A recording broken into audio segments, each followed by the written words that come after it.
roaches, rats, bed bugs, mice, stray dogs, poor sanitary living conditions, not adequate housing, no jobs, unemployment, mental illness, you name it, it's in the black community. Whether you go to Detroit, whether you go to New York, whether you go to Camden, New Jersey, whether you go to certain parts of Georgia, Philadelphia, there's an inner city community near you that looks just like this, where it's primarily blacks. It's not Arabs, it's not Indians, it's not whites, it's us, and then Latinos, because they are also us. And you look here, even in the country, even the country meaning down south, meaning other countries across seas, Haiti, Africa, in the country you will see poor, impoverished living conditions. This is nothing new. This is the curses of Israel. Even in Detroit City has the largest population of black people per city in the United States of America. It's over 1 million black people in the city of Detroit. 1.8 million people in 1950, and the majority of those people were black people. Of course, the debt is high, and you see a lot of problems. You see shrinking populations, you see abandoned buildings, racial tensions, the middle class flee to the suburbs, shrinking tax base, cutback of services, layoffs, crime, homicide, all plague the city of Detroit.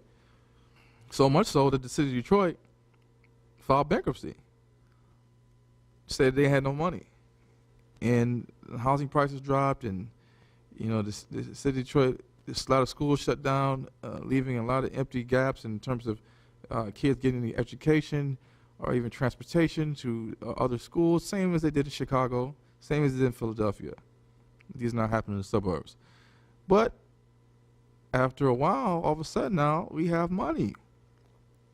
We have money to build down or build up Detroit, but not the Detroit where black people live at. And this is just like an episode of The Wire where they had all the drug trafficking, all the black folks just carry on and do whatever they wanted in a certain part of Baltimore, and the police let it happen. They said, but this part of the city, you got to leave it for the regular people, for the white people, and let them just do that. And we're going to have this other separate, isolated part of the city where we're going to have everything under the sun going down. Just go over there and destroy yourself. We'll leave y'all alone. Leave y'all alone. So in Midtown Detroit, you see the transformation. Once the blacks left, once the city went down, investors had their money way before people knew what was going to happen, and they bought up prime real estate in Detroit, got it for dirt cheap, and they started kicking blacks out. They started promoting the exodus of blacks and the influx of other races.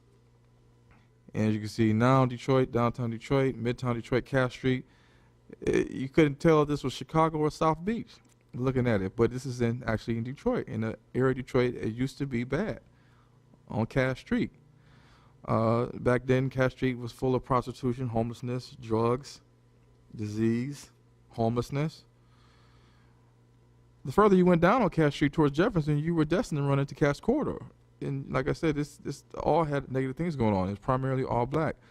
But after the city of Detroit fell because of the economy, falling property values, underwater mortgages, high employment, closed schools, and increased crime, many Detroiters left the city.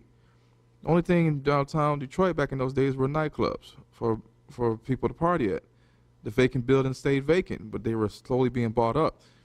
Empty dirt lots stayed empty until Jews and some Indians started buying these vacant lots because they can use them for parking lots and have people pay money to come down here to watch the games, the Ford Field, the Comerica Park, the sports games.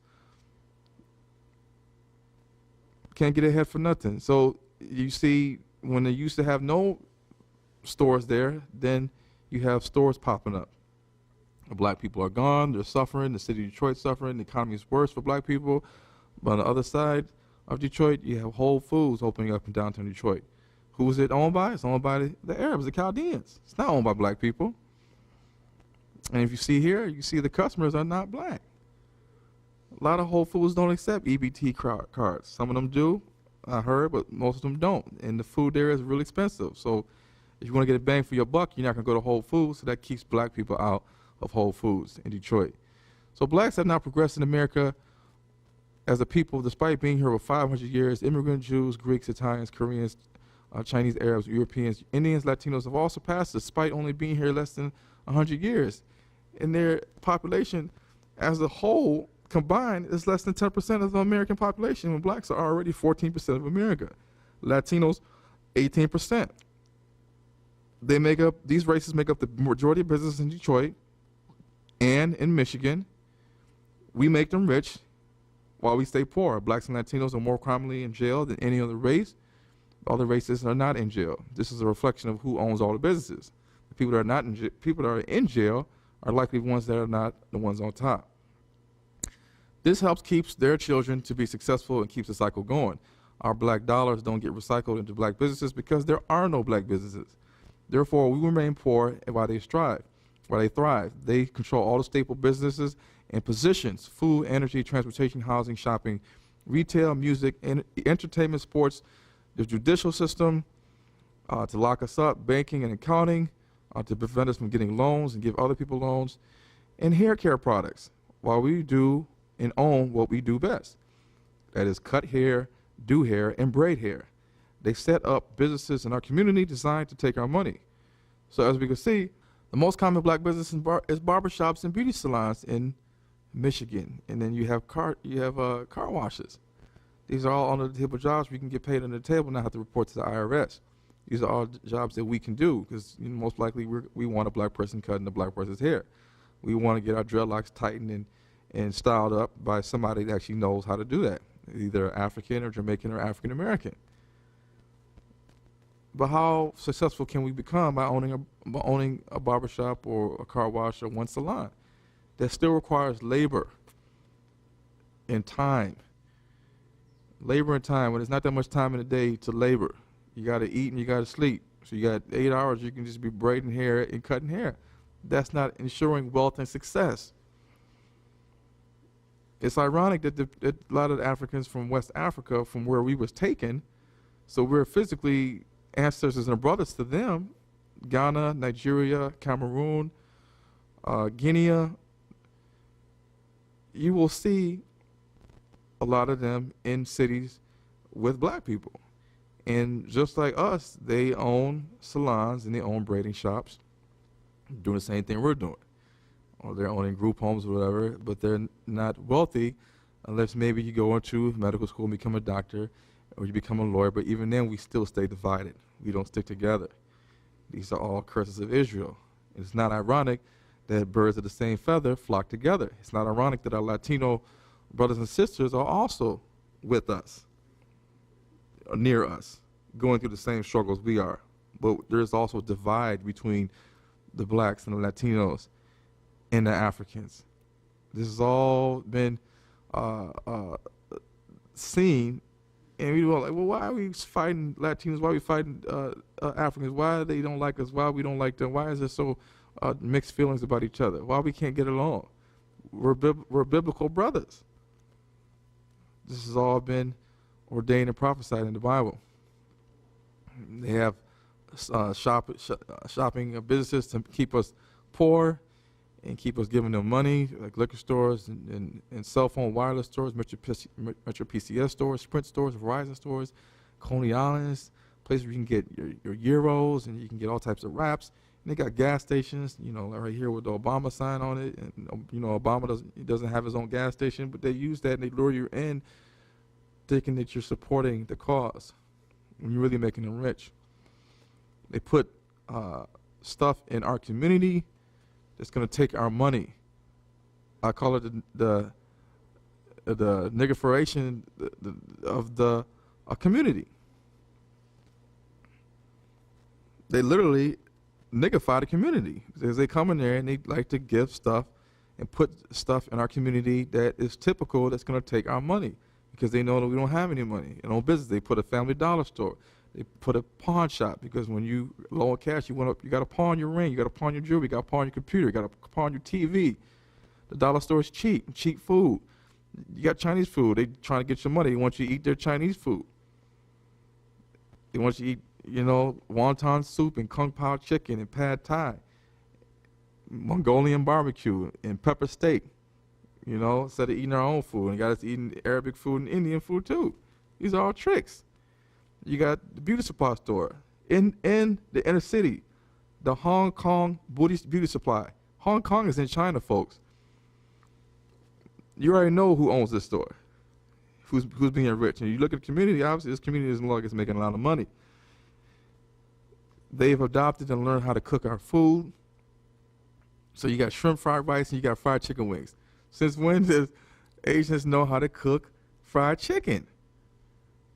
Do they know how to cook macaroni and cheese and black-eyed peas and yams and greens? Neck bones? They probably do. And you probably see that on your plate too. And they have it all laid out. So you got to get your plate and you got to go there and you got to weigh it. And you know stuff weighs a lot, so they're going to make a lot of money off of you. And they got the buffet. They have it right there. They are pulling out all the tricks to keep us spending money at their restaurants. You open up a liquor store, and now you have food in the liquor store. You have bill payments in the liquor store. You got shirts. You got watches. You got pocket knives. You got cell phone chargers. You get everything you need there.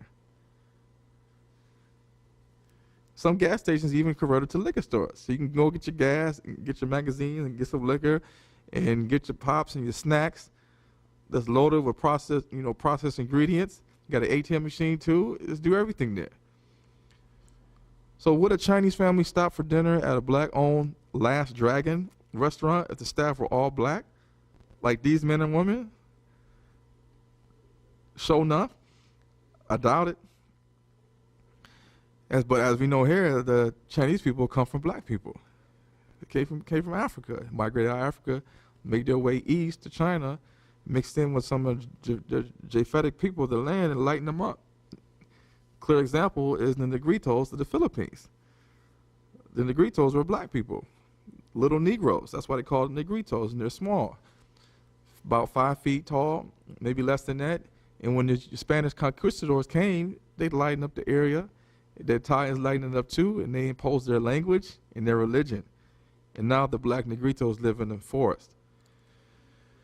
So what if we had chicken wings and black-eyed peas on the menu if we had a Chinese restaurant?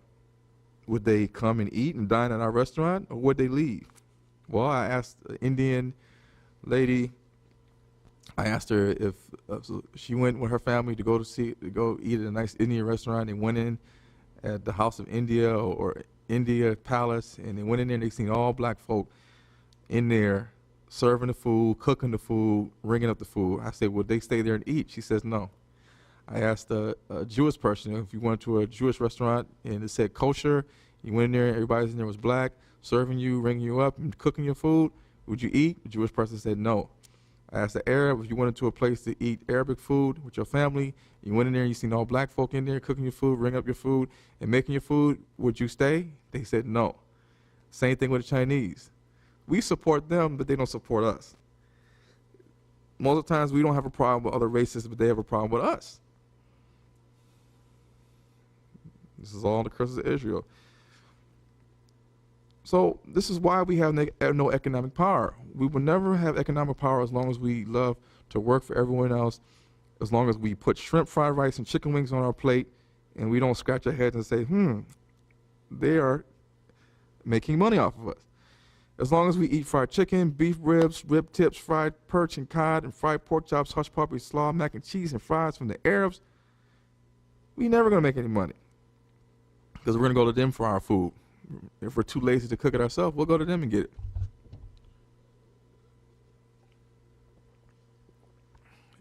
You buy, we fry. Go to Mr. J's, go to places, you buy the fish or the chicken from them, and it's sitting there on the ice. You don't know how long the fish has been on the ice. They could have just put it on there, but it's been sitting in their back for a week, to the point where it's good enough to eat, but it's about to expire. You think you're getting fresh fish, and they frying up your fish, deep frying it, your chicken. You go out the door, you're happy, you're hungry, you ate, you gave them money, they got rich. They're in your community making money off of you. Or they buy and they fry. They buy the chicken, they buy the meat at a discount from their wholesalers, and they charge you an arm and a leg for some chicken wings or beef tips. This is the power of making money off of us. As long as we don't ask also our 1,000 churches in the black community, what are you doing with our offering tithes money? As long as we don't show them our power by boycotting when they treat us unfair and call us monkeys, we will never get rich. As long as we don't support each other and love one another, as long as we don't keep God's commandments, as long as we don't eliminate them from us, we have to realize that they need us. Or do they? We were once very needed when we were slaves. We built this country. Now we are supposedly a burden to white America. We're stressed on the welfare system. That's why they're trying to promote sterilizing black female inmates in jail. They're trying to cut back welfare, make it hard for blacks to get welfare, but they make it easier for other races to get EBT cards, like the Arabs and the Jews in New York City or Michigan. Now we are a burden. This is what they thought twice. This is why they thought twice about sending us back to Africa when Marcus Garvey and Prince Hall proposed it. They initially thought about it. They said, no. We're going to keep them here because they're going to make some money off. We're going to make some money off of them. But the thing is, we got to make sure they're not a burden to our welfare system. And we got to make sure they don't integrate with our seed and dilute the seed, making everybody black. So we are here. They don't want us here. They wanted to privatize prisons that keep us locked up. And they guarantee to fill these prisons up in the future, the private prisons. They want us dead, locked up, crazy, gay, broke, jobless, uneducated, and dependent on the system. Prison is now the new form of slavery as you know it. No matter how much it costs to house blacks, they will house us, then educate us. They will find a way to find profit. This is real, folks. This is real deal, folks. But in the community, the Curses of Israel, like I said earlier, you can see which businesses are black-owned, and you can see does it sound like your neighborhood with the Chinese food, the insurance 7-day insurance scams, and the beauty supply owned by the Koreans or the Chinese. You get the dollar store, you get the meat market, you get the check and go. You pay high interest to get some money. You got a nail shop. Nail shop may not be owned by us because the Koreans can kick out people fast and kick them out in 15 minutes. They got cheap prices. They could do a lot of stuff for less price. You got the laundromat. You know, you need something to wash your clothes. You got fish markets. You got check cash and bill payments. You got strip clubs and churches. Metro PCS, wireless shops and pawn shops and diamond and jewelry loan. Tax shops to take your to get your taxes done, take your money. As soon as you get your tax money, you go out in your community and you spend it on them. Hydro Giant. You got medical marijuana centers to keep us, suppressed. Grocery stores and plasma centers, so we can go donate our plasma and get some money. So Deuteronomy 28:18 says, "Cursed shall be the fruit of thy body, and the fruit of thy land, the increase of thine kind, and the flocks of thy sheep." As you can see here, famine is running rampant in Africa, especially East Africa, the Horn of Africa, West Africa, all along across Negro land. You'll see famine, dead livestock, no crops growing. The ground is cracking from the lack of moisture in the ground. As you can see here, if the cattle is all dead, that means that the supply is low.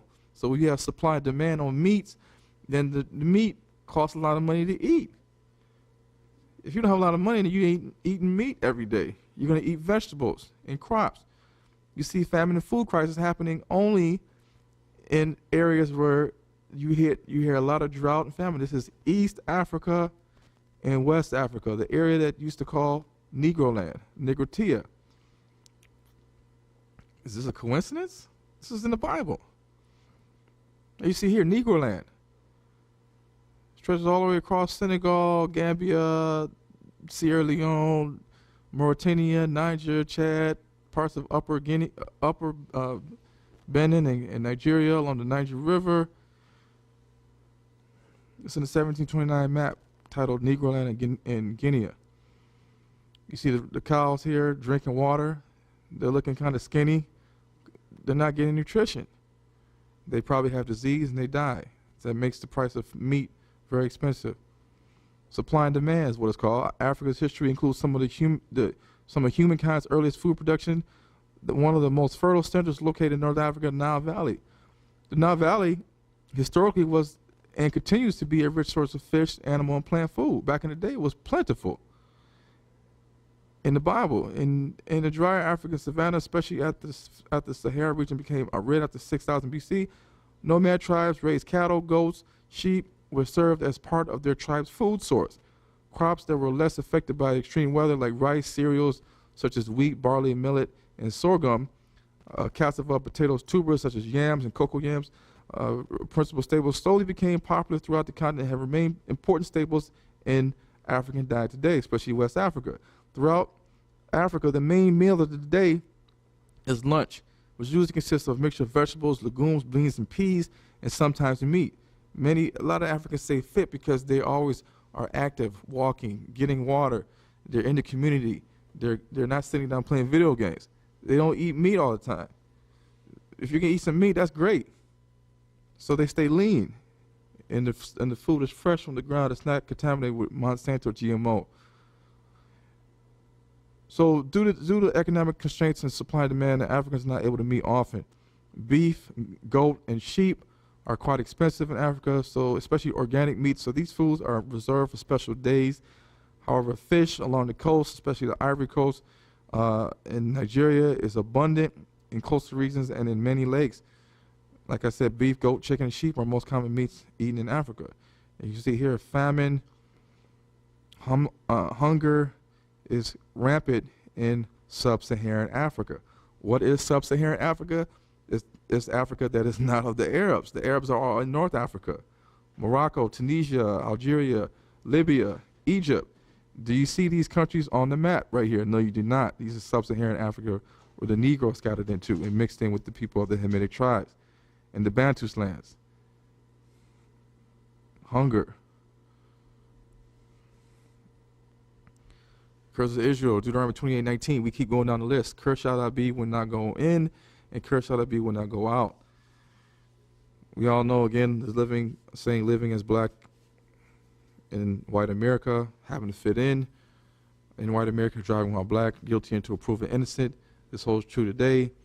These are all issues that the black family face at home, with high rates of divorce in fatherless homes. In the house, we still face even greater obstacles as soon as we step outside the door. As we see with increasing police brutality, blacks getting shot down in the street like dogs, blacks going to jail for killing police dogs for 23 years, blacks doing petty crimes and getting thrown high prison sentences. Even raising your hands with the police or doing what the police tells you to do can get you shot. Blacks are the victims of racial discrimination every day and are more likely the law enforcement's main target to incarcerate. It stems back, way back. Like I said earlier in my book and DVD, once you get caught up in the judicial system with misdemeanors, felonies, and court tickets and fines and warrants, it's very hard to recover and succeed because of the negative mark it leaves on you, a stigma for future employers and educational institutions. No other race deals with this more than black people. Unhappy home, conflict, confusion, strife in the community, mental illness, depression. You're not happy at home, and then your psyche's not happy. You go to work unhappy. These are all problems that we deal with. And the media, they show us a lot of relationships that are in turmoil and conflict and confusion. People are cheating on each other left and right. People are accepting people for cheating on each other like it's one big happy family. Baby mama and mistress and everything under the sun. This is all promoted in our shows. You know, Real Housewives of Atlanta, Love and Hip Hop, Hip Hop Wives. This is all promoted for us. All the Tyler Perry movies all promote this kind of stuff. So discrimination, like the Bible says, it still exists in the workforce. Blacks just can't go to work and go home without worrying about someone trying to get them in trouble or get them fired. It's hard to make it 30 years in the job because 30 years in the job in a white institution, white supremacist America, is hard. You gotta play the game. You gotta kiss behind. You gotta do everything right and hope that you don't get rid up or rolled up and reprimanded and get fired. All the races don't have to worry about that. They put in 30 years and then they retire. Blacks don't go through that. Every day is like walking on eggshells, especially if you already have write-ups. So America eventually, you know, they just want all blacks working servant-type menial jobs. Even with degrees, qualifications, you still won't get a job.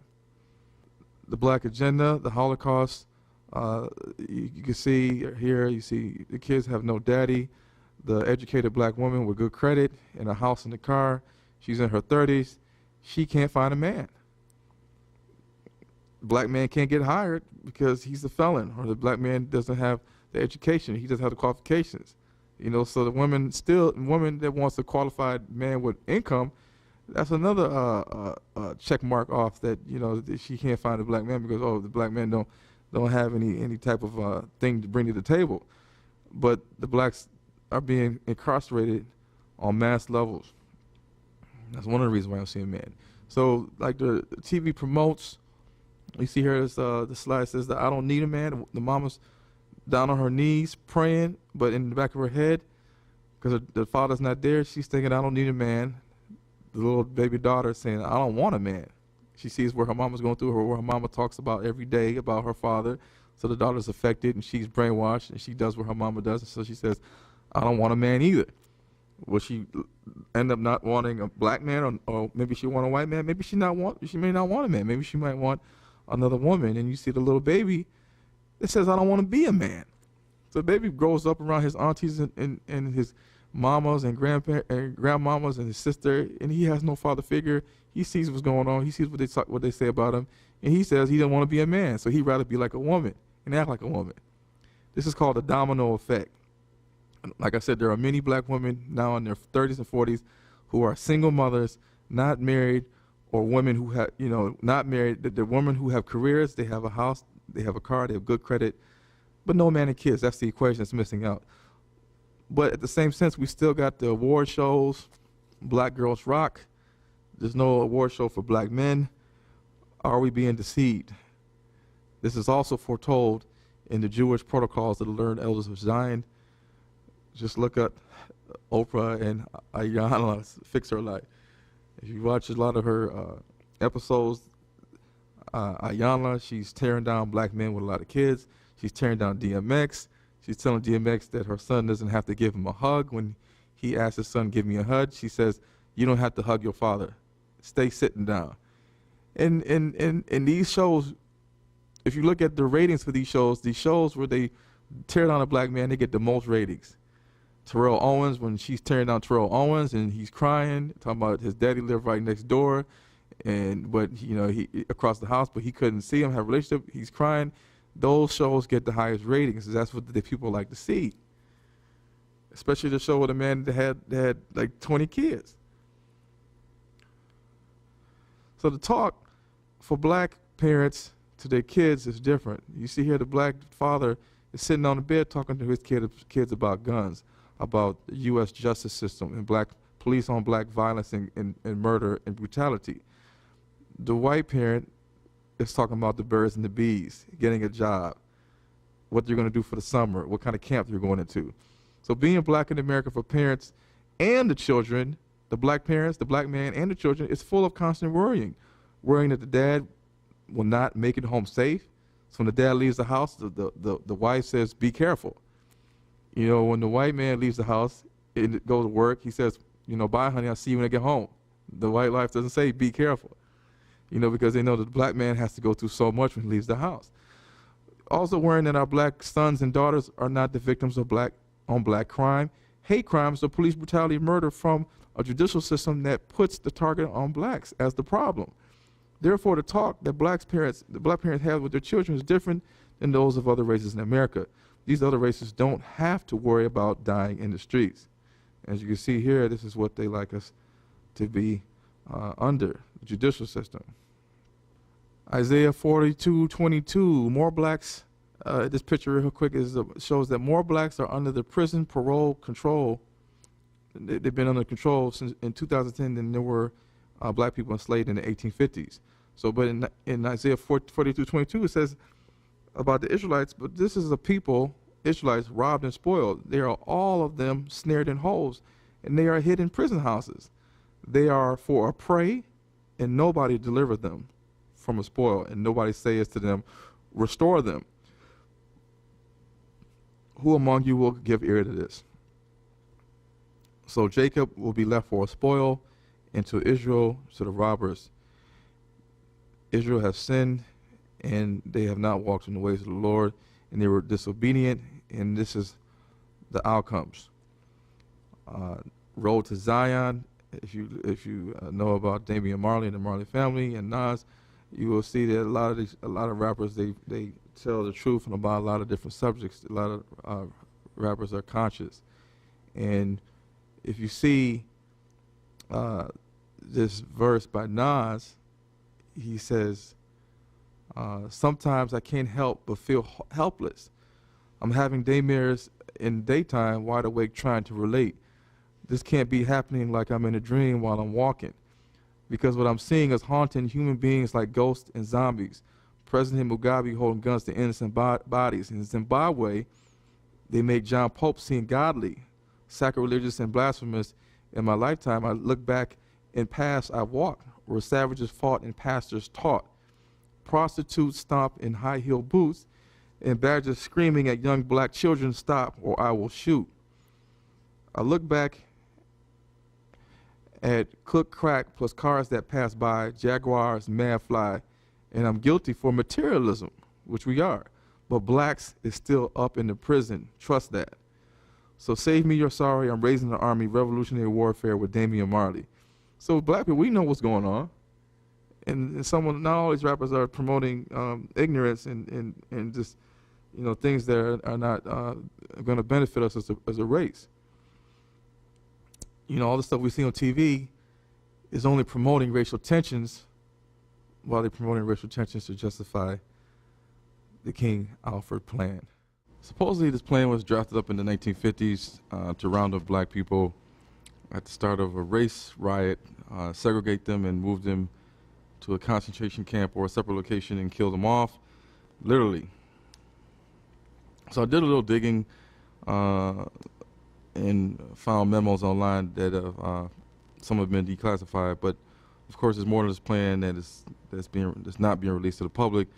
The other thing I should mention is that they have released part of this plan to the public because they believe we are too dumbed down and too asleep to even care about it. But if you research the plan, it kind of all makes sense into what is going on today with all the racial tensions and police brutality and between blacks and the law, and also the racial tension between blacks and whites.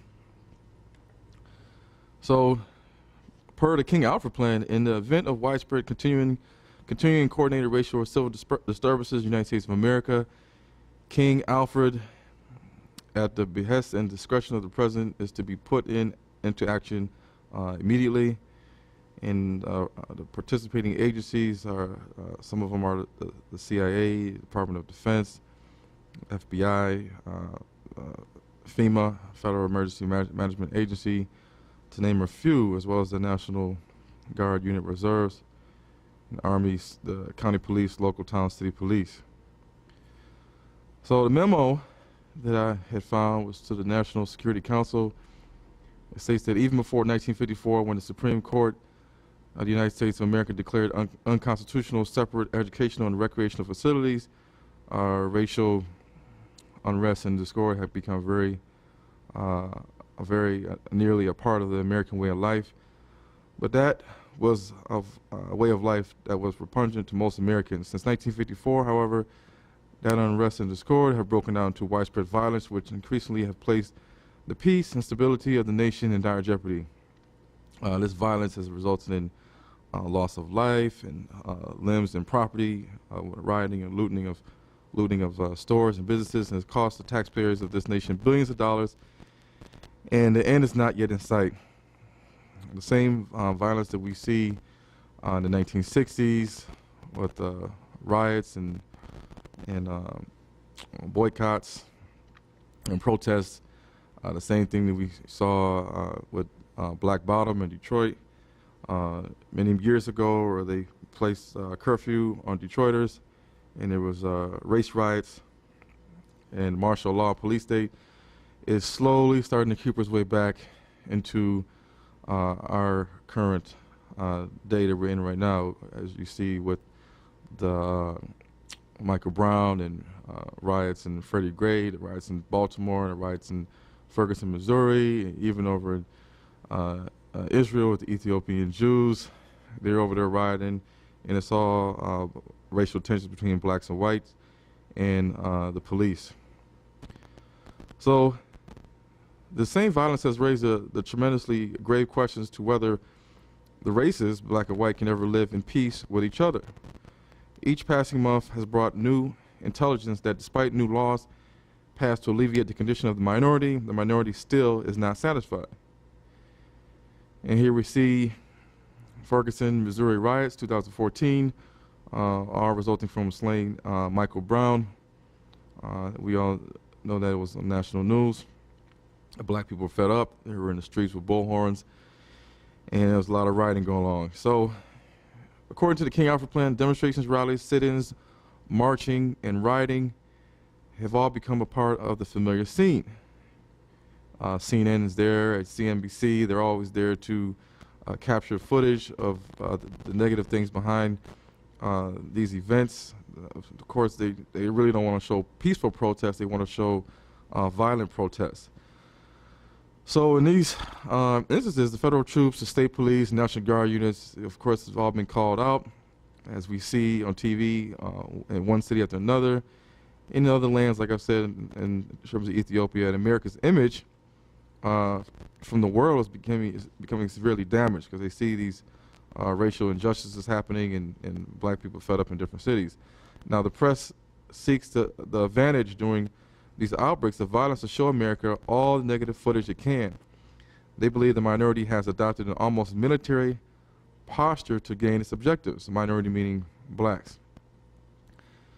It is expected, therefore, that when these objectives are denied, the minority, so-called African Americans, racial war must be considered inevitable.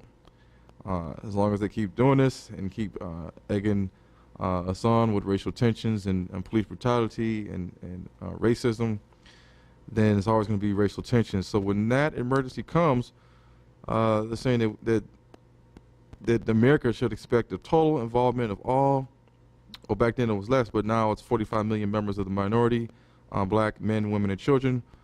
For once this King Alfred Plan is launched, the goal of this plan is to terminate once and for all the minority threat to the whole of American society and indeed the free world. So the question is this possibly for real? Because we all know that if you watch the race riots, you see that the cops, they had their guns locked, armed, and ready to shoot, but they didn't. You know, things got out of hand for like a day or two, but then things settled down. But things are still happening out here with police brutality, and the media is there to show it, almost on purpose to get things riled up. So Ferguson, Missouri riots of 2014, just like when Tupac said, cops give a damn about a Negro, pull the trigger, kill a nigga, he's a hero. I mean, Tupac was very young when he said that, but it seems like it's so evident today because we all see that when black men and women or children are killed, it's really not much of a big deal on the news. It's almost like good riddance to white America. Baltimore, Maryland riots, 2015, slain Freddie Gray, as you can see here. Riots in the street. Black people are unhappy. But this is not something new. I mean, people will say, well, you know, kids need to not tear up the city and riot and loot. But back in the day, in the 60s, our parents, you know, in their day and age, their era, they were doing the same exact thing. One clear example was, like I said earlier, Black Bottom and the race riots in Detroit. So Baltimore, Maryland riots 2015, slain Freddie Gray. As you can see here, blacks were prepared with gas masks to combat the police state force that was lined up with their shields and their masks and everything else. Time magazine showed this edition, meaning the words America. They slashed out the number 1968, put 2015. It says what has changed and what hasn't. So the preliminary memo also to the Department of the Interior says under the King Alfred Plan, the nation has been divided into 10 regions. In case of a national emergency or civil disturbance, minority members will be evacuated from the cities by federalized National Guard units, federal troops, and state and local police agencies which have become federalized under martial law or executive orders. The minority members, meaning blacks, will be transported using public, commercial, or military transportation and detained in nearby military internment centers, prisons, or military installation units until a further course of action has been decided. The FEMA stands for Federal Emergency Management Agency. Another code name for it, they said, is secret concentration camps. So the 10 FEMA regions, they're broken down, as you can see here, just like the King Alfred Plan talked about in 1954. Ironically, there are 10 regions that the FEMA has broken down this country into. And as you can see on the map, if you live in Philadelphia, Washington, D.C., you are in Region 3. If you're in New York, you're in Region 2. If you're in Chicago, Michigan, you're in Region 5. And it has contact numbers for people that are over this region. Atlanta, Georgia, Florida, Alabama, Louisiana, South Carolina, your region is 4. And so this is real. And so in the case of national emergency or civil disturbance, will blacks be evacuated from cities by federalized National Guard units, federal troops, or state and local police agencies? We will have to see. And so there have also been executive orders that have been put in place over the years, not just under Obama, but under Clinton and Bush and other presidents. They all write executive orders that you can now see if you go to the Federal Register website. And these have been accepted by Congress as law of the land and can be put into effect at any time an emergency is declared. And so you can see there's many different executive orders, like all communications media will be seized by the federal government. There will be seizure of all electrical power, fuels, including gasoline and minerals, seizure of all food resources, farms, and farm equipment, seizure of all kinds of transportation, including your personal car, and control of all highways and seaports, seizure of all civilians for work under federal supervisions that are going to make us work, federal takeover of all health, education, and welfare. Postmaster General empowered to register every man, woman, and child in the USA. That's an executive order. 11002, seizure of all aircraft and airports by the federal government. We all saw when 911 hit that all the airports were shut down. No planes were allowed to leave except for the Bin Laden family. They had the clearance by the government to fly out of the United States of America. So that we already see that the government has the power to shut down the airways. So if you have a personal airplane, you're not going to be able to get in your airplane and fly off somewhere. Housing and Finance Authority may shift population from one locality to another. Complete integration, so they can move groups of people from one place to another under the executive order. They can seize and control railroads, inland waterways, and storage facilities. So there's a whole bunch of executive orders. If you go on to the government website, Federal Register, you can see everything that's been accepted by Congress as law. So when stuff hits the fan, then they can enact these executive orders. So on February 16, 1962, President John Kennedy signing several executive orders which would allegedly give certain dictate-like powers to appointed bureaucrats in the event of a national emergency should be declared by the president, whichever president is in the office at that time. And at the president's discretion, in any time of increased international tension or economic or financial crisis, the executive orders could be theoretically enacted. And these executive orders signed by Kennedy will give authority to the FEMA, Federal Emergency Management Agency, to control, like I said, the communications, energy, the food, fuel, farms, transportations, highways, railroads, inland waterways, seaports, health, education, the whole nine. On February 27, 1962, Kennedy signed Executive Order 11051, designating FEMA as the authorized agency to implement these above orders, and which authority can be redesignated by the original authority. So FEMA has ultimate control of these orders, and they can redesignate or delegate these authorities to whoever it chooses. And President Nixon signed Executive Order 11490, combining all the above executive orders to be enacted into one big swoop. And on July 20th, 1979, President Carter added a few more minor amendments to them. And in June 1994, President Clinton signed another one, which appeared to encompass all the executive orders. You know, Obama's done the same thing and tweaked it and fixed things up, making sure everything's right for when they need to be enacted. But since then, no president has nullified these executive orders.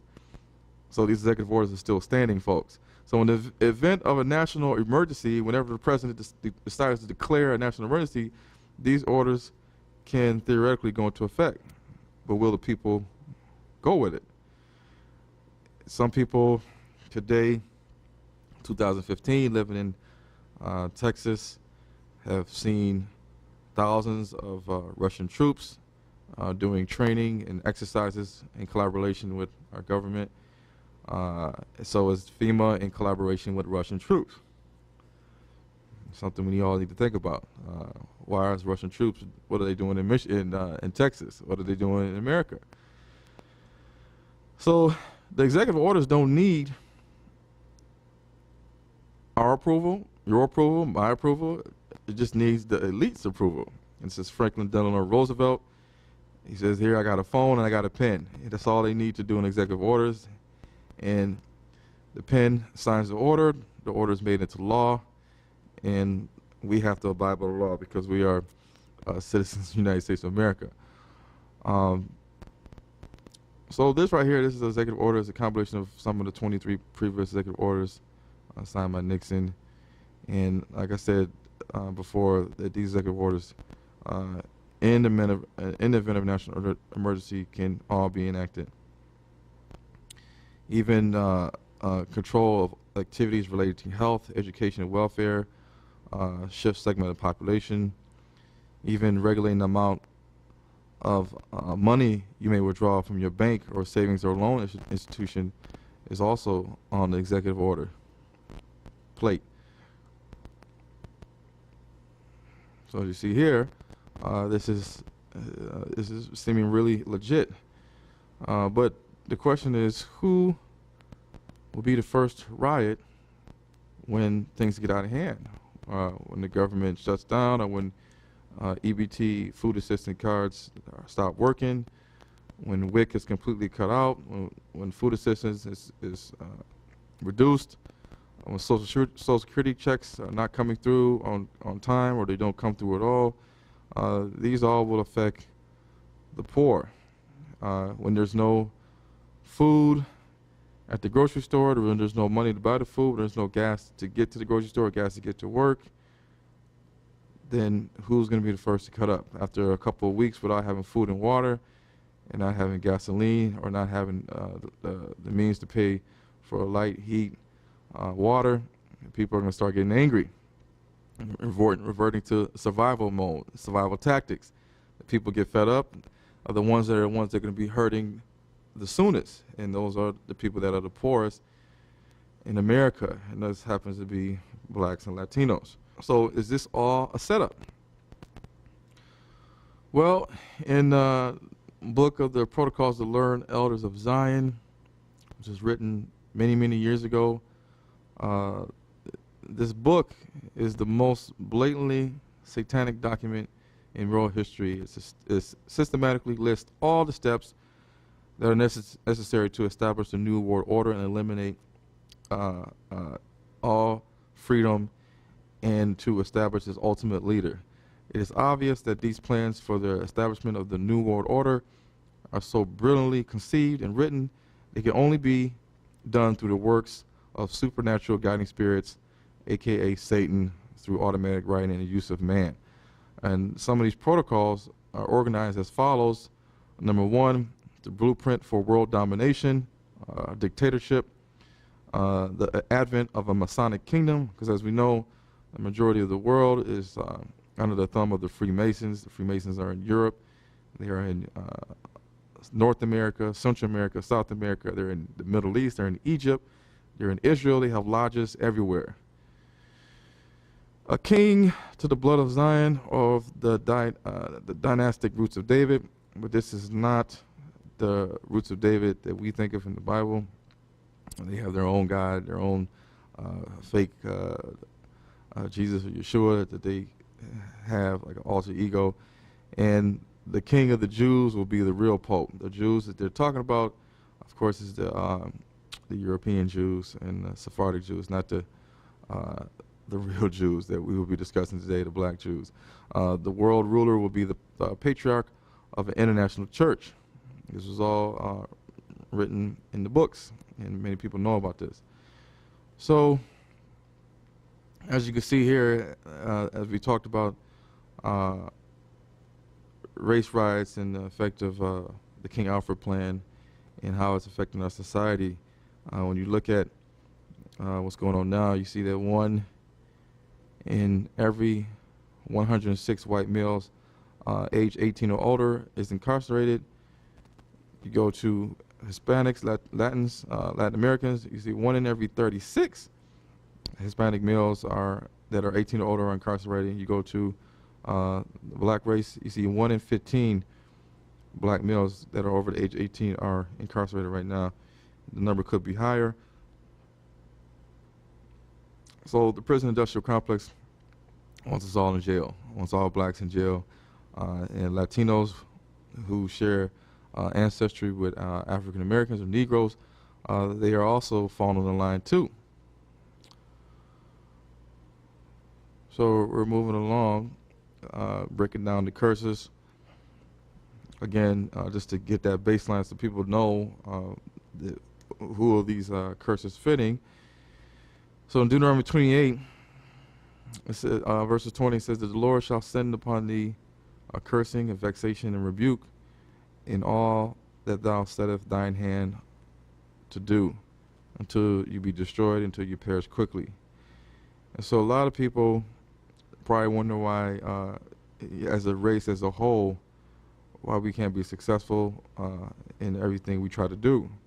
Most of the times when little kids watch TV, they see that the super rich or super successful seems to be only people that sing or rap, people that do music videos, people that do comedy shows and dance, and sometimes are almost showing coonering buffoonery on TV just for the almighty dollar. And if we don't play sports, NFL, NBA, and Major League Baseball, or we act in TV shows or movies as entertainment for the world, while making the CEOs, or non-black CEOs of these companies and businesses super rich. But even then, we see all these rich black celebrities. We still don't put all these billions of black dollars to good use to better our people as a whole, or put it into black hands. This is why we don't own anything, and we still have black schools shutting down. Does it sound familiar? We used to have a model for this in black America when we were independent, when we were segregated. So right here you see how white America, they want to know what we can do for us. So now that we've been freed from slavery and integrated into white America, we have to earn our keep. So what can we do? Can you sing? Can you dance? Can you prostitute? Can you rap? Can you run? Can you jump? Can you catch or shoot a ball? Can you crack a joke? Can you labor for us and work 9 to 5 for 30 years? Can you steal? Can you kill each other? Can you make us rich? Can you make us laugh? And as you can see, it's just like a sample like qualities. You got this guy right here, he's doing everything he can to make his master laugh, make him have a good joke. He's trying to play the violin with his feet, he's got the trombone in his mouth, he's dancing, he's doing everything he can. So we go on to Deuteronomy 28:22, the Lord shall smite thee with a consumption, and with a fever, and with an inflammation, and with an extreme burning, and with the sword. Back then they didn't have guns, so you're talking about the sword. and with blasting, and with mildew, and they shall pursue thee until thou perish. Now, a consumption is defined as a progressive wasting away of the body, especially from the disease like pulmonary tuberculosis. Blasting is defined as scorching from the sun, when the sun's hot, with its winds and UV index and UV radiation. So black people in Africa and the Americas and the islands of the sea have died by the thousands from fatal disease such as tuberculosis, malaria, Ebola, HIV, just to name a few. Blacks through slavery have endured death via the sword, guns, dehydration, starvation, infectious diseases. Sometimes these diseases were not known to them, but they didn't have no immunity to these diseases, so they died. And also secondary to insanitary living conditions, all while living in hot, humid climates. So scorching from the sun and the hot winds. So scorching, who does this fit more? Because we know in Job 30:30, it says, my skin is black upon me, and my bones are burned with heat. So he's talking about his skin color being black and that he is hot. His bones are burned with heat. We all know that, you know, when you're hot, you say you're burning up. And when you're burning up, for a black person and you're under the sun, most likely you're going to get darker from the sun. But with the white race, because they lack little to no melanin, you see that they get red, and that's a sign of inflammation. Something is wrong.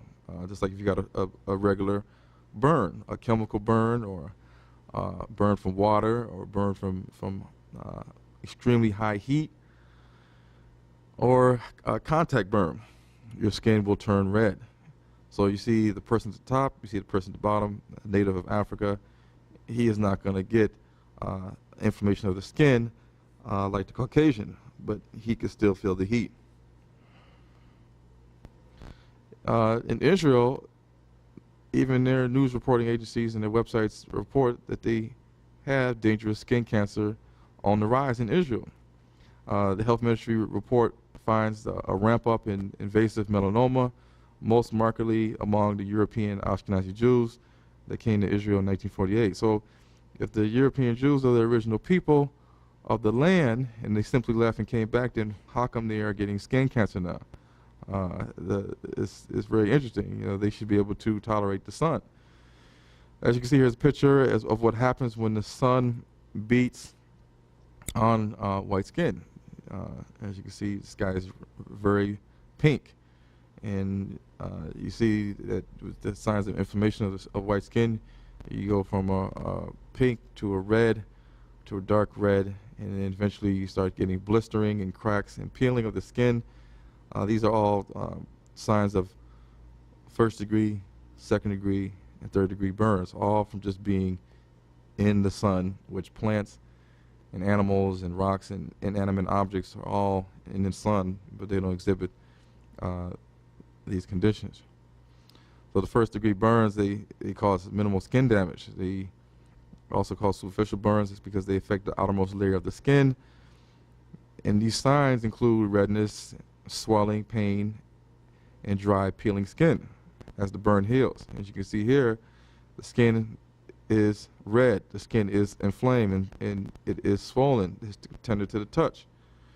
Second degree burns you'll see in Caucasians when they're in the sun. It's a little bit more serious because the damage extends beyond the top layer of the skin, and this type of extensive damage causes the skin to blister, becoming extremely red and sore. The blisters form filled with fluid and fluid from inflammation, and then when the blisters pop, it gives the burn a wet appearance. This is primarily in white skin. Third degree burns are the worst burns. By the time you get a first and second degree burn, if you're smart, you will get out the sun and get into shade or shelter. So most white people should not be getting third degree burns, but these are the worst burns. They cause most damage, extending through every layer of the skin. The damage can reach the bloodstream, major organs, and bones, which can lead to death. And there's a misconception that third degree burns are the most painful, but whenever you have this type of burn, it damages the nerves so extensively that you may not feel the pain because of course the nerve damage. And you can have waxy and white skin, charred skin, dark brown skin, and raised and leathery skin. Now, if we talk about UV index, breaking it down, you will see that the UV index is important in regards to the number of minutes it takes to have actual skin damage, especially in light skin or white skin. The lowest number is 1. The moderate is 5 to 6, which is about the average UV index of London. And if you get to the very highest number, it's 12, very high. Right now in May in Nigeria, UV index is around 8, maybe 9. This is the same also in Israel. But the people in Nigeria are black. The people in Israel are not. So how is it that the sun has the same UV intensity in Nigeria and they're black, but in Israel they're not black? Could this explain why they have skin cancer, the European Jews in Jerusalem? Yes, it does. And as you can see here, when you're looking at very high UV indexes, 8 to 10, the recommendations is to take extra precautions, and unprotected skin will be damaged and can burn quickly. It's telling people to avoid the sun between 11 a.m. and 4 p.m. Otherwise, seek shade, cover up, or wear a hat and sunglasses, and use sunscreen. This is mostly applying to the Caucasian race, because we know that Africans don't need sunscreen. They don't need to take cover and wear hats and garments. If you see an extreme UV indexes, it says to do the same thing, but basically beachgoers need to stay away from white sand and from other bright surfaces that reflect the UV rays and will increase UV exposure. This is why in the mountains of the snow caps, when people go skiing and the sun reflects off the white snow, people can get snow burns. And so you see white people that go skiing all the time, you'll see that their face sometimes is red around their goggles because the sun's been bouncing off the snow, even though it's cold, and it's been burning their skin. And this only happens to the Caucasian race. And as you can see here, as we talked before, in Israel, the UV index in May is 8 and 9 all around it. Jordan is 9. And you can see over in Israel, it's actually 12.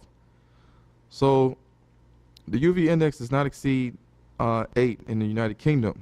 8 is very rare in the United Kingdom, and 7 may occur on exceptional days, mostly in 2 weeks around the summer solstice.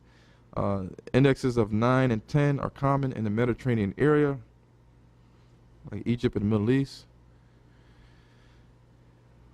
The UV index in Israel in June is actually even higher because it's the summer months.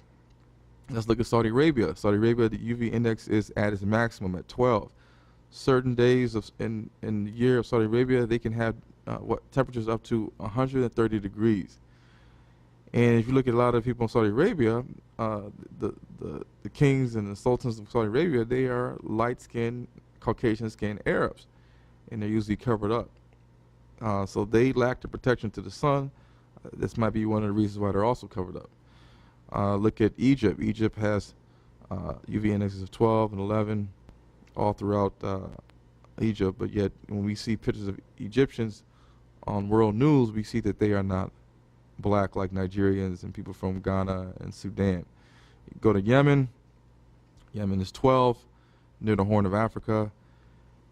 Go to West Africa. If you look along the coast, Ivory Coast, Liberia, Ghana, Benin, Togo, Nigeria, Cameroon, you see that it is 9 in May. So it's actually, the UV index is actually weaker in West Africa than it is Saudi Arabia, Egypt, and Yemen, and Israel. So if the UV index is higher in these Middle Eastern countries and also Jerusalem, shouldn't we expect these people in these areas to be black, like the Nigerians? No, because these people are invaders to the land. They invaded the land and they stayed there. And they took on the identity of the original people. They call themselves Jews and Israelis, and they call themselves Egyptians when they are not what the original Egyptians look like, or what the original Jews that lived in Israel look like. As you can see here in Western Europe, you got numbers of 4, 5, and 6. Some places 8, but on the average, you don't see too many things. Index is greater than 7. So, as you can see, the UV index is lower in United Kingdom than the Middle East, Israel, and West Africa, Saudi Arabia, Egypt, and Yemen. And as we can see, using common sense or critical thinking, you will see that these people in the Middle East and Israel should be darker skinned people, but they're not. Here we have Nigerian rugby players in London. They obviously are probably born and raised in London, and they are still black.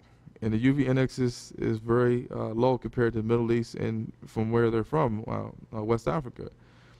So how are they still black and the UV index is low? Is because the sun doesn't have that much to do with the genetic component of our skin color. We need to wake up and stop believing that. Jews a lot of times will say that, if they accept that the original Jews were black, they'll say, well, we over time we got scouted into Europe and we got lighter.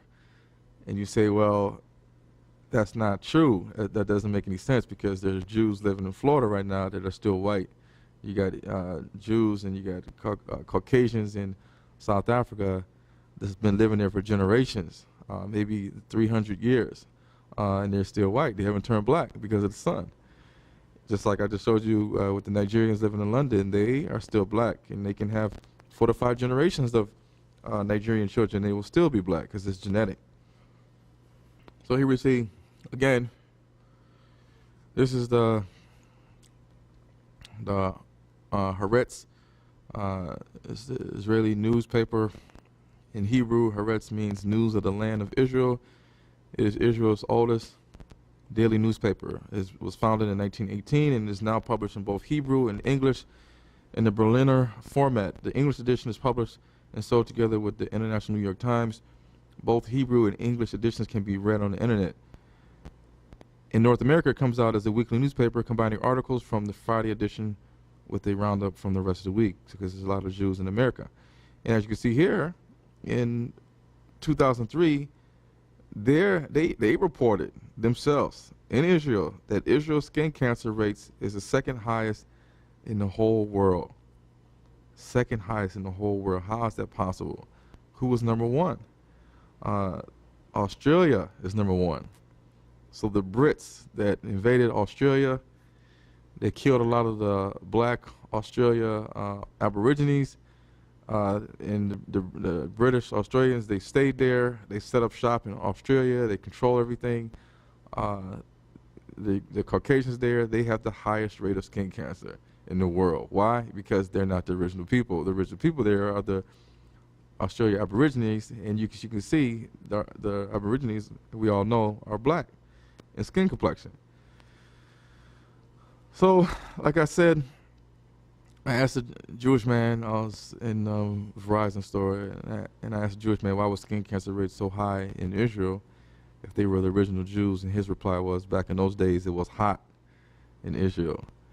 And I just didn't, I said, I didn't, that wasn't really answering my question. And I told him that it was hot in Miami and the Jews there were still white.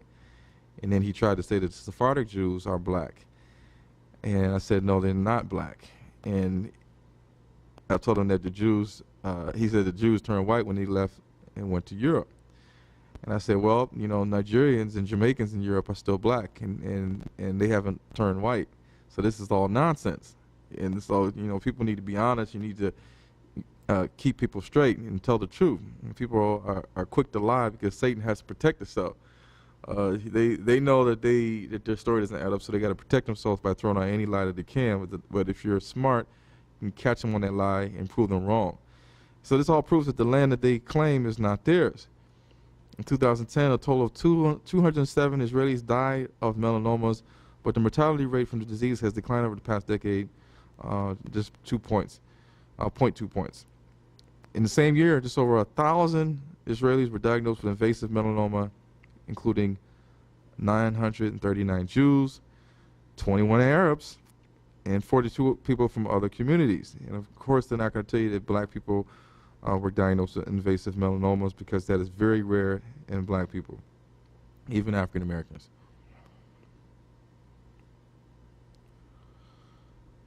So, as we talked about before, here's two pictures of South African. One is Caucasian Afrikaners, and one is native black South Africans. And the South African Cancer Association, Cancer, even urged that the white Afrikaners in South Africa, they need to be sun smart to produce the high incidence of skin cancer in their country.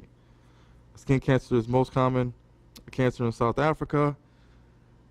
It is amazing that it's the most common cancer. You know, not prostate cancer, colon cancer,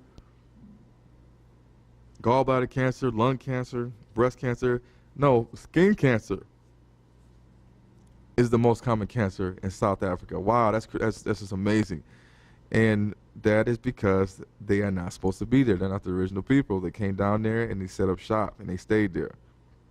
So there are about 20,000 reported cases every year in South Africa with Caucasians getting skin cancer and 700 deaths.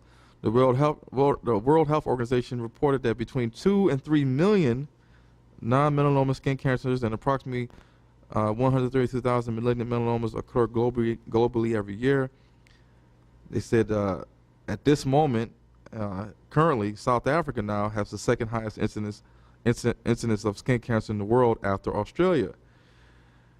The good news is that skin cancer can be prevented by respecting the sun. If your body type can't stand the sun, which God made for us to have on this earth so that we can have photosynthesis and plants can grow and everything revolves around the sun. God said, let there be light. You know, if the sun wasn't made, then we would be in total darkness. The three most common types of skin cancers are basal cell carcinoma, squamous cell carcinoma, and malignant melanoma. These are all familiar cancers in Caucasians. Once again, proving that the original man, God could not have created a man that was Caucasian or white skin to withstand the sun. God said, let there be light, and the man that he created must have been able to withstand the light from the sun and the UV radiation. Here we see the Jewish man said in Verizon, he said, the Sephardic Jews are black. Well, this is a Sephardic Jew right here, and he is not black. So he was lying. This is Obadiah Yosef. He was born to an Iraqi Jewish family in Baghdad in Ottoman-controlled Iraq on September 24th, 1920. And we got to remember that the Sephardic Jews can be anybody from North Africa, the Middle East, like Iraq, and also from Iberia, Spain, and Portugal. And these Sephardic Jews, they have a slighter tinge of, I wouldn't say dark, but they have that Middle Eastern look. Even though the skin is still theoretically white. And so a lot of Ashkenazi Jews will say that these Jews are black. But these Jews are descendants and have stock from the Ottoman Islamic Empire that came in and ransacked through North Africa and also the Middle East, also Judea and Palestine and Lebanon. And this is why, if you look at the first first Sultan of the Ottoman Empire, Osman I, you will see that this Sultan of the Ottoman Empire, he was a white-skinned Arab with dark features. Because back then that's what they had. They had dark features, dark hair, dark eyes, but they didn't have dark skin. But this guy right here, he's the chief Sephardic rabbi of Tel Aviv, Israel. Based on their definition of a Sephardic Jew, and based on the base word root Sepharvaim, which is in the Bible, he is probably a true Sephardic Jew, a proselyte that came into Judea and Samaria back in 700 BC, and related to the ancient people that came from Iraq. But as you can see there, he's still not black.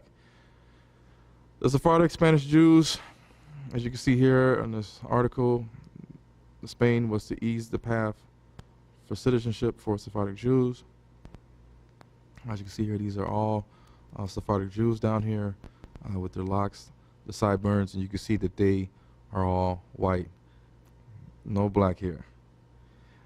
We have another picture on the left is Amir Peretz.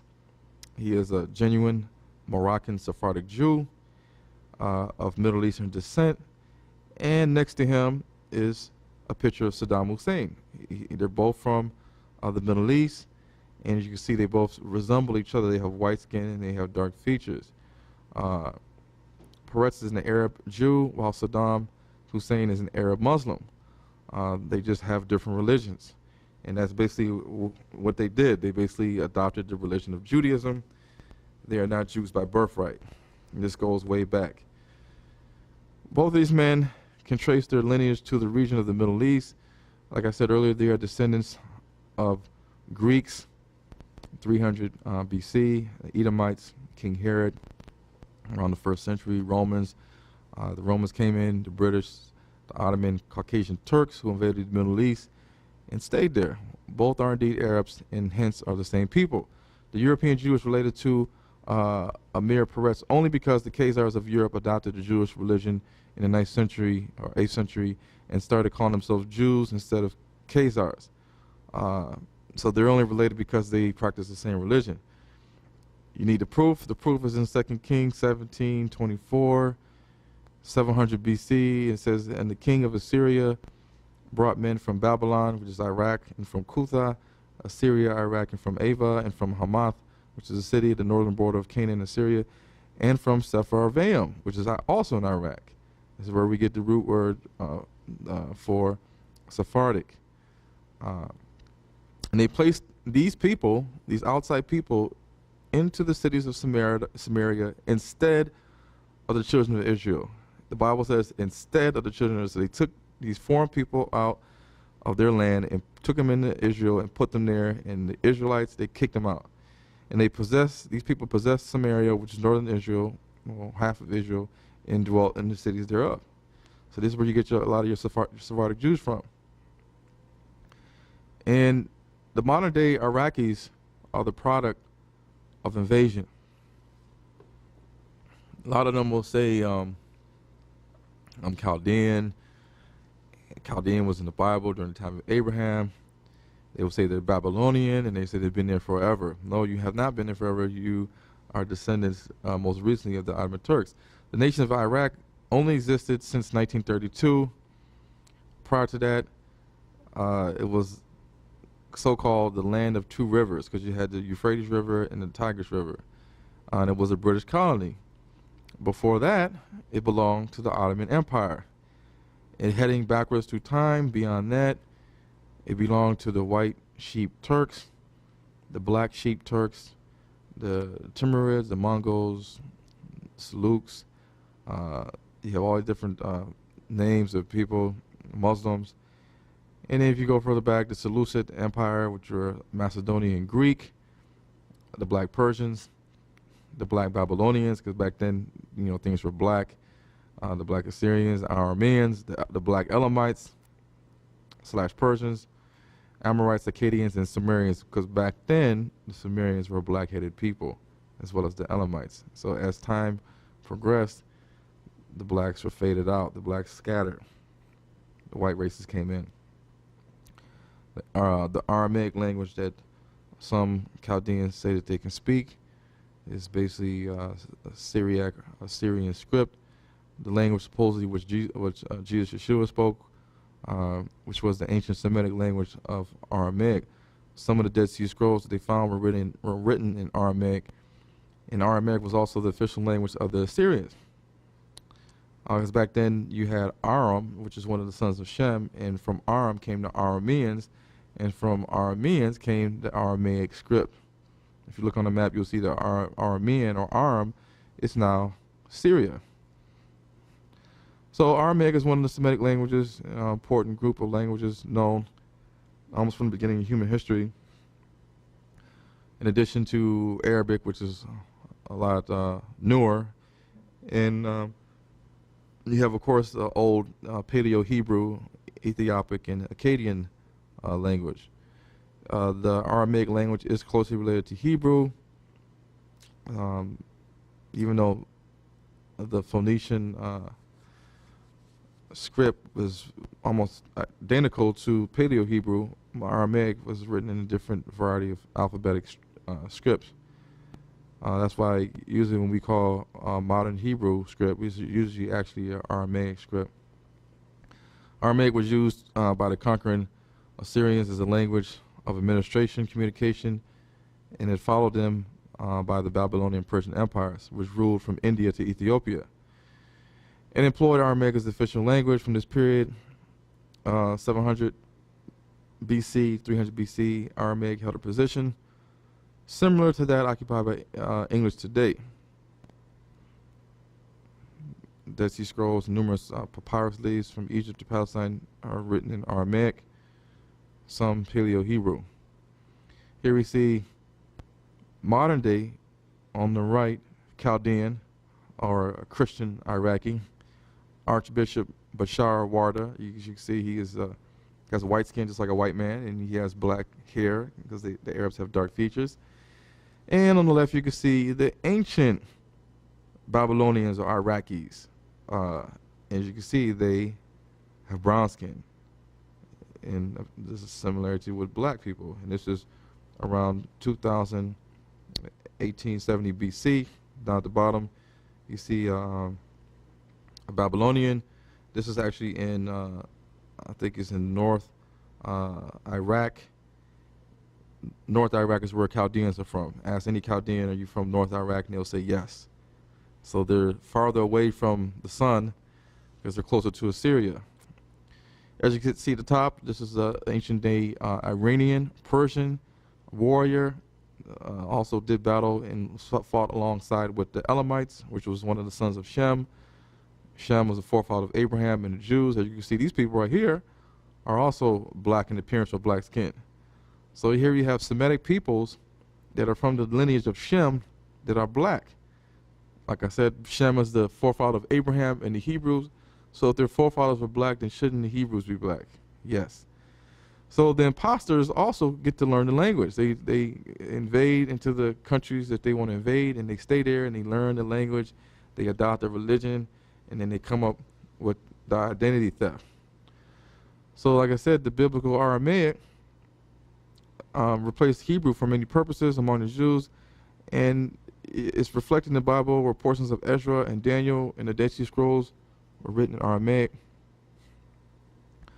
Some of the best known stories in biblical literature, including Belshazzar's feast, with the famous handwriting on the wall written in Aramaic. Aramaic still survives as a spoken language in small communities in Syria, Iraq, and Turkey and Iran. So modern Hebrew is really Aramaic Assyrian script. You can Google this on the internet and see the difference between Paleo Hebrew and Aramaic modern Hebrew.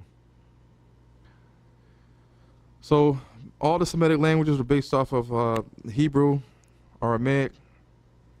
Arabic language came a lot longer, way past. Nobody was speaking Arabic back in those days. Abraham, Ishmael, nobody even knew what the word Arabic meant.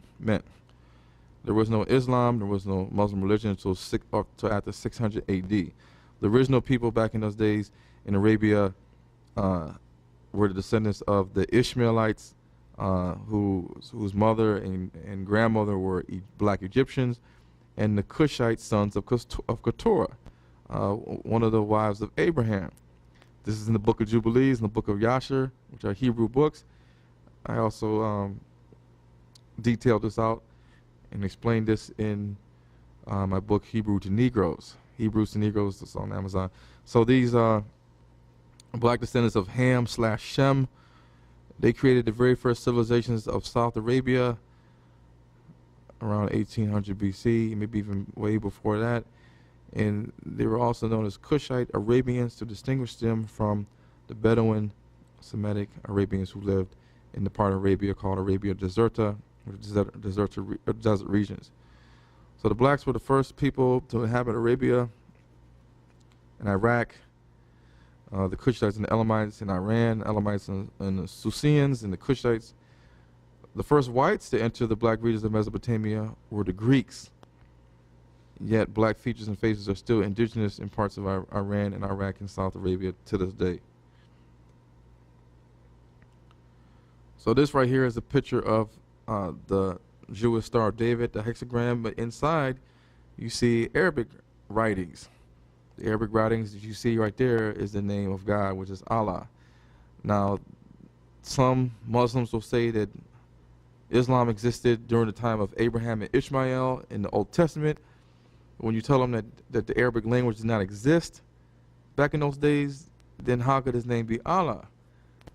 In the Hebrew language, which was the language they spoke during the time of Abraham and Ishmael and Isaac and Jacob, the word Allah, or if a Hebrew back then that spoke Hebrew or Aramaic was to pronounce the word Allah, they would be referring to an oak, like a tree, an oak tree.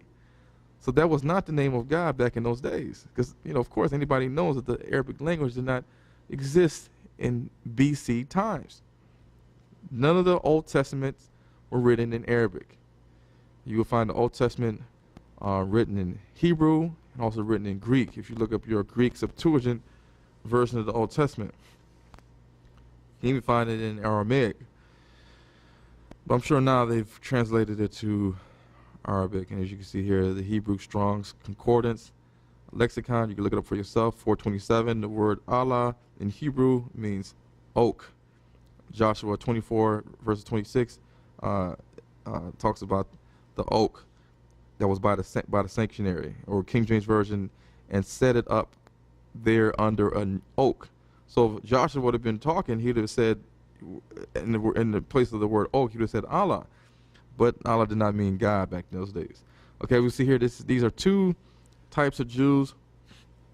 You see the Ashkenazi Jew on the left, Chief Rabbi Yonah Metzger, and on the right, you see Israel's Sephardic Chief Rabbi Shlomo Moshe Amar. This is March 11, 2013. As you can see, they have different hats on, they have white beards, they have white skin. They are not black. The original Israelites had melanin, folks. As we know before, we talked about invasive melanoma and also the increase of this disease elsewhere around the world.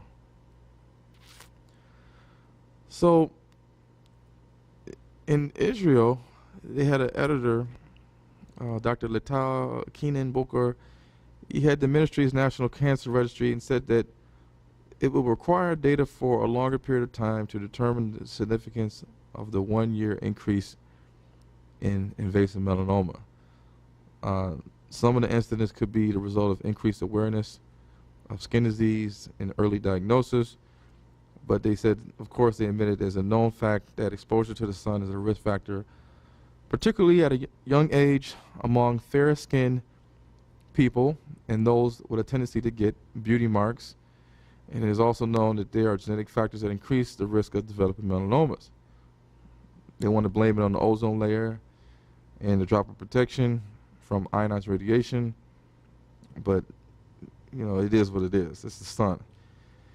So they conducted an Israeli study that appeared in the International Journal of Cancer based on data from Army induction centers, and they found that the risk of melanomas among Israelis of European origin was 4 times that of Israelis of Asian or North African origin.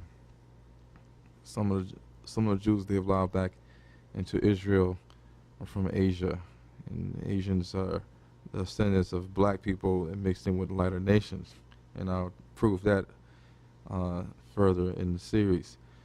Among the Jews who immigrated to Israel before the age of 10, because of course when they were young, if they got slapped into an area that was really hot, especially at a young age, the incidence was nearly twice that of immigrants who had arrived there after the age of 10. So basically it's telling them that the younger you were when you got to Israel, and all of a sudden now you're in a whole bunch of sun in the desert, your increased risk of skin cancer goes up. That's a no-brainer, especially because if you're not from the land, you will not be able to tolerate it. Curses of Israel, we're moving forward, 28-24, just to show you, break it down, make it real clear. God says, the Lord shall make the rain of thy powder and dust. So you're going to have droughts. You're going to have the rain's going to be like powder. It's going to be dust. The land is going to crack. And so when we look at this, we see that the land of Africa, from whence the Hebrew Israelites were taken from and scattered into, is notorious for drought, famine, the death of livestock, and of the inhabitants of Africa themselves. It is in Africa that their enslavers, the Arabs, the neighboring African tribal chiefs, Hamitic, and European nations and European Judaism converts called Jews will come against them, causing the Hebrew Israelites to be removed into all kingdoms of the earth via the slave trades. This is why even today, you will still find an Afro or black presence in mostly all the countries of the world. Prior to the warring and colonization of the lands by the Europeans in the 1400s, most of the countries of the world were populated by brown and black-skinned natives. Here we see death from drought and famine, lack of rain. You see the soil is cracking, the crops are withering away, the animals have died, and you can see the wrinkled up skin. You see people trying to assess the damage. And this is all prophesied in the curses of Israel. And also when it talks about the Lord shall cause thee to be smitten before thine enemies, and thou shalt go out one way against them and flee 7 ways before them, and shall be removed into all the kingdoms of the earth. As you can see here, the Israelite migrations into Africa, they fled into Arabia and Yemen and the Horn of Africa, along East Africa. They also fled into Egypt, all the way across West Africa, into Central Africa and West Africa, and even some even went into North Africa, into Iberia, which is Spain and Portugal. The Arab slave trade, or the Indian Ocean African slave trade, you'll see a lot of slave routes going into the Middle East. You see them also going as far as to Pakistan, India, and even into China. Interesting, this map that I saw here shows that the level of trust is significantly higher in the countries with the highest concentration of slavery. Ironically, these people have the least trust for one another. So is this why we don't trust one another? The most highest concentrations of slavery that were done in certain areas of the West Coast, you'll see that people are still not trusting each other. And as you see another map, it shows different nations that took slaves. You see the Dutch Caribbean passageway, the French Caribbean, Danish Caribbean, British Caribbean, the Spanish also taking people to Middle America and South America. And you can see the volumes based on the width of the arrow. Deuteronomy 28:34 says that the Lord shall cause thee to be smitten before thy enemies, and go away 7 ways before them, but you shall remove into all the kingdoms of earth. Back then, Timbuktu was a center for trade, and a lot of the black Hebrew Israelites followed trade routes to different areas of Africa. Some of them followed trade routes from North Africa, from Morocco, all the way down to Timbuktu in Mali. And they also followed the river, the Niger River, down into West Africa, Nigeria, and also all the way across into North Africa, Libya, Tunisia, even Egypt. Deuteronomy 28:25 says, the Lord shall cause thee again to be removed to all the kings of earth. The Hebrews were under captivity to the Egyptians, Assyrians, Babylonians, Persians, Grecians, and the Romans. After the Second Temple was taken over in 70 AD, most of the Hebrews were already taken into captivity and were sold into all the kingdoms of earth. The rest scattered into Africa and Arabia. Most people don't know it, but there's an Afro presence of people in all parts of the world, in places such as Argentina, Ecuador, Peru, these are Central South America, Cuba, Brazil, Puerto Rico, Haiti, Dominican Republic, the Middle East, Bahamas, India, Pakistan, China, Japan, Australia, Indonesia, the Philippines, Fiji, Hawaii, and so on. The nations that participated, as per the curses, the Dutch, the French, the Spanish, the Portuguese, the Arab countries, European and Spanish Judaism converts called Khazars, Sephardic Jews, the British, the Danes, the Cherokee Indians, different Indian tribes, India, Pakistan, Americas, Italians, Swedish, and Russians. It's a known fact that in 1839, the slave ship Amistad set sail for Sierra Leone with Mende Africans, tribesmen for Cuba. Somehow they were rerouted. A rebellion happened on the ship with the Africans, and the ship eventually landed on the east coast of American soil. Moving forward, Deuteronomy 28:26-27, it says, "And thy carcass shall be meat unto all the fowls of the air, the birds, and unto the beasts of the earth." And also says, "No man shall fray them away, and the Lord will smite thee with a botch of Egypt," which is a boil, "and with the emerods, and with the scab, and with the itch, wherefore thou cannot be healed." Now it's a known fact that if there's no one to bury the dead, and is no one or nowhere available, areas available, that the animals will eat the dead. We see animals that die in the desert or just in the forest, and if the animal dies there, then eventually scavengers will come and they will eat the bodies.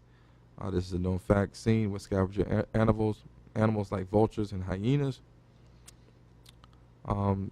As I'll show you in a minute, you'll see that this is all lining up with the curses. Also, people of African descent make up the majority of HIV cases and deaths in the world. 69% of all new HIV cases is from sub-Saharan Africa, where a lot of the Hebrew Israelites scattered into. Here we see, just as the scripture quotes, "The carcass shall be meat unto all the fowls of the air." Unfortunately, the vultures know when the body is going to die. He looks for food that's dead. And this child right here, if there's nobody around to save him and remove him from the situation, then when he dies, then this vulture will be there to eat at the body. 28:26-27, "And thy carcass shall be meat unto all the fowls of the air, and to the beasts," beasts meaning the animals. Hyenas are scavenger animals. If something dead is laying in their vicinity, they will follow the vultures and they will find the dead meat, the carcass, and they will eat. And as you can see here, the hyena is eating a dead carcass, what appears to be a human carcass. Hyenas are most prevalent in Africa. Deuteronomy 28:27, it says also, "The Lord will smite thee with the botch of Egypt, and with the emerods, and with the scab, and with the itch, wherefore thou canst be healed." So you're probably wondering, what is the emerods, what is the botch, what is the scab, what is the itch, what does that all mean? Well, here this kid, African kid here, he has smallpox. In the smallpox, you develop boils, which erupt like chicken pox, leaving some fluid and a blister, and of course this is an itchy rash. The boils are botches, tumors are emerods, scabs, you know what scabs are, itching. It says the children of Israel would endure. Diseases such as leprosy, Hansen's disease, which we call it today, syphilis, HIV, yellow fever, which wiped out a lot of people in South America, typhoid, Ebola, wiping out people in Africa, Uganda, in West Africa, Liberia, Nigeria, Guinea, malaria, sleeping sickness, tuberculosis, dengue fever, cholera, hepatitis, and smallpox, monkeypox are all some of the diseases known to plague thousands of West Africans every day. The rates of these diseases in Arab countries such as North Africa, the Middle East, and Arabia are slim to none. This is a coincidence? No, it lines up with the curses. Extreme poverty and poor living conditions cause widespread disease and illness that afflict blacks in other countries just like Africa. So smallpox and monkeypox was predicted in the curses of Israel. talks about and you'll see later, but smallpox and monkeypox was common in Egypt as it was in West Africa. Many Africans died from smallpox and monkeypox. It caused boils, which is the blotch, scabs, hemorrhoids, and itching. The West African Israelites had no immunity from it, so many of them died. But hold up. When the Spaniards came to the land now known as Puerto Rico, they brought smallpox, and many of the Taino natives were wiped out because they couldn't be healed from it. They had no immunity. They died. This also happened to the native Aztecs and the Mayans and the Incas living in the Americas as well. They also was going through the curses, it seemed like. And could this be our hint that the curses of Israel spread even from West Africa to the Caribbean and to the Americas? It's truly amazing. As you can see here, the picture of Aztecs and the smallpox genocide. The Europeans brought disease. They also enslaved them and killed them, burned them at the stake. They hung them over fire pits. The Taino genocide, the Spanish conquistadors came in, killing, raping, stealing, enslaving, and they brought disease like smallpox. A lot of them were wiped out. A lot of the Taino men did not want to be enslaved by this foreign white race, and so a lot of them would rather die than be enslaved or commit suicide. I was talking to a friend of mine. He's Puerto Rican, native, and probably in his 40s, and he knew about the Tainos, and he was surprised that I knew about the Tainos because he said most of the younger Puerto Ricans in Puerto Rico didn't know about the Tainos. The older ones did. And he said that when the conquistadors came into Puerto Rico, the Tainos saw them coming on horses, white horses, and they saw them with all this armor and hats on, and coming on huge ships with a whole bunch of troops and men, and they thought that they were actually gods. Until one day, one of the Taino native Indians captured one of the Spanish conquistadors and drowned him, and found out that they could die and that they were not gods. And he went back and told the village people that, hey, these white people can die. They're not gods. And so they put up a fight. But unfortunately, the conquistadors, they had swords and guns, and they had armor, and they were too much for the Taino Indians. And the Taino Indians eventually were succumbed to slavery, the imposing of the Catholic religion on them, which they did not like. They didn't take well to, and they didn't take well to being put under harsh slave labor in the fields of Puerto Rico, and so they brought in the Negroes. And here you also have an influx of the mixing of the races between the Taino Indians and the Negroes and the Europeans. That's where you get different mixtures of languages like Creole and Patois. The Jamaicans and the Haitians they speak is a mixture of the languages of the Taino Indians and the Caribs. So the indigenous Taino people that inhabited Puerto Rico before Columbus came with smallpox. The Columbus came with the smallpox. The smallpox was brought to the Americas with the arrival of the Spanish colonists in the 15th and 16th centuries, and it is widely acknowledged that the smallpox infection killed more Aztec and Inca people than the Spanish conquistadors themselves, helping to destroy these ancient empires. So prior to this, the Spanish arrival, the Taino people were located in what is now called Puerto Rico, Dominican Republic, Haiti, Bahamas, Cuba, and Jamaica. They came to these islands after the fierce Carib tribes from the word Caribbean drove them out of South America. The word Taino means good or noble. And the Tainos use this word to describe themselves, to distinguish themselves from the Caribs. The Tainos of Puerto Rico refer to their land as Borican, the great land of the noble, valiant lord, and the people were known as Borica. I'm not probably not pronouncing it right. The people of Borican. And a lot of Hebrew Israelites now, we talk about the 12 tribes chart, but in regards to the 12 tribes chart, we do know that the Tainos and the Native Americans did exhibit what seemed to be the curses of Israel, just as well as the African Americans and Negroes did. The Taino genocide in 1492 to 1518 was where the Spanish wiped out most of the Tainos, or you can call them Arawaks, the native people of northern Caribbean, present-day Cuba, Jamaica, Haiti, and Dominican Republic, Puerto Rico, and Bahamas. Columbus himself set it in motion and oversaw it till the 1500s.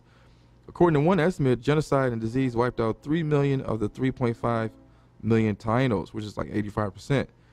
Most were already dead when the smallpox arrived in 1518. Columbus, they said, noticed two things about the Tainos: that they wore gold jewelry, and that they used a weapon known as a spear. And Columbus, of course, with his men, would try to subjugate them to do whatever that they wanted them to do. And then Columbus made La Taina, or the land of the Tainos, into a living hell. It went way beyond simply killing those who fought the Spanish rule. The Spanish, also were barbaric, and they had the Tainos grilled. They cut them up into pieces like sheep. They would run them down, hunting them with dogs, and the dogs would tear them into pieces. Same thing that they did to black people during the slave trades. And sometimes they would string them up and burn them alive, 10 to 13 at a time, in memory of Jesus and his 12 apostles. Here you see pictures of the Tainos, the remnants of the Tainos that still hold fast to their heritage and their culture. As you can see here, you see a range of skin colors and complexions. You see some people that look black. You see some people that look Latino, because of course they are a mixture of three different nations or races. The Spanish killed even the Taino women and children, even the babies. The Spanish conquistadors threw babies against the rocks into the rivers, and they laughed at it. They cut off pieces of the Tainos for entertainment. They cut off their heads for practice. They raped the women and girls, just like they raped the black slaves. And they brought back syphilis to Europe. They even raped the wife of one of the Taino kings. It says that the Spanish were kinder to the animals than to the Tainos, which we see happening to black people too as well. And they said that if a Taino killed a Spaniard, the Spanish killed 100 Tainos in return, almost like retaliation for if a black man was caught aggravating or sexually harassing supposedly a white woman. Then they would run into the town, the lynch mob, and they would try to kill as many black people as they could to send a message.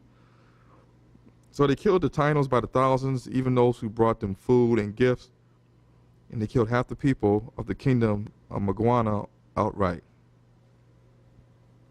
And as you can see here, Maguana was right here in the middle, and this appears to be Hispaniola, with Haiti to the left, and then Dominican Republic to the right. If you look at the maps of Haiti and Dominican Republic, because the Tainos also were on this island as well.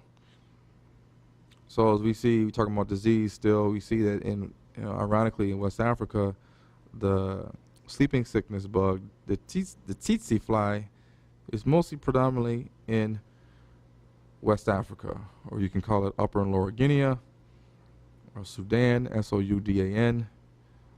This was all scattered here in this area, the disease. It's also known as the sleeping sickness disease, from a parasitic disease. It infects humans. It's recorded in 37 countries, all countries that are in sub-Saharan Africa, which is below Arab North Africa. This is not a coincidence. It's killed almost 50,000 Africans in 2008. Tuberculosis, AIDS, 4,300 people die each day from AIDS. AIDS, of course, the rates of AIDS are highest in sub-Saharan Africa. Almost like the North Africa where the Arabs is at is untouched. Arabia, Egypt, Libya, Tunisia, Morocco, you don't see it. How could that be? How could the borders just stop the prevalence of HIV, period? It won't go past these borders. This is all part of the curses. And you see the drug availability in sub-Saharan Africa is poor, and that's why many people die, especially in South Africa and Zimbabwe. But back in the day, they purported that the World Health Organization also introduced the HIV virus into vaccines, inoculation programs during the 1970s, and with its experimental hepatitis vaccine in America in the 1970s and early 1980s, given to gay men just prior to the HIV outbreak in America. This is why blacks in America have a higher rate of HIV compared to any other race in America. Malaria also is prevalent in West Africa, poses a severe threat to the communities. As you can see here, the children holding up signs. So malaria kills about 3,000 children every day, get real sick. It's not happening in North Africa. As you can see, the hot zones for malaria cases are in the Bantus lands in West Africa and East Africa, a high concentration in Congo, which, as you'll see later, is a high concentration of people of Jewish lineage, true Jewish lineage descent. Also Nigeria, Ghana, Burkina Faso, and Tanzania. It's also a known fact that the celebrated Egyptian pharaoh King Tut, he had a club foot, walked with a cane, and he was also killed by malaria. It was done by a study that harnessed modern genetic testing and computer technology to lift a veil on the secrets of ancient Egypt and some of the diseases that they had. But malaria is 100% treatable and preventable, but people still die. 655,000 people each year have died from malaria, 200,000 newborns, 10,000 mothers. So Deuteronomy 28:28-29, it says, "The Lord shall smite thee with madness and blindness and astonishment of heart, and that thou shalt grope at noonday, as the blind gropeth in darkness, and thou shalt not prosper in thy ways, and thou shalt be only oppressed and spoiled evermore, and no man shall save thee."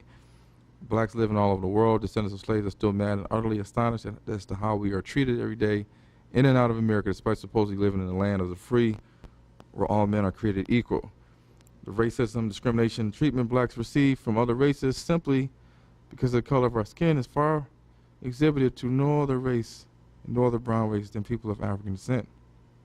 And keeping in line with the curses, genetic testing found evidence, like I said, of King Tut being affected with the agent that causes malaria, Plasmodium falciparum.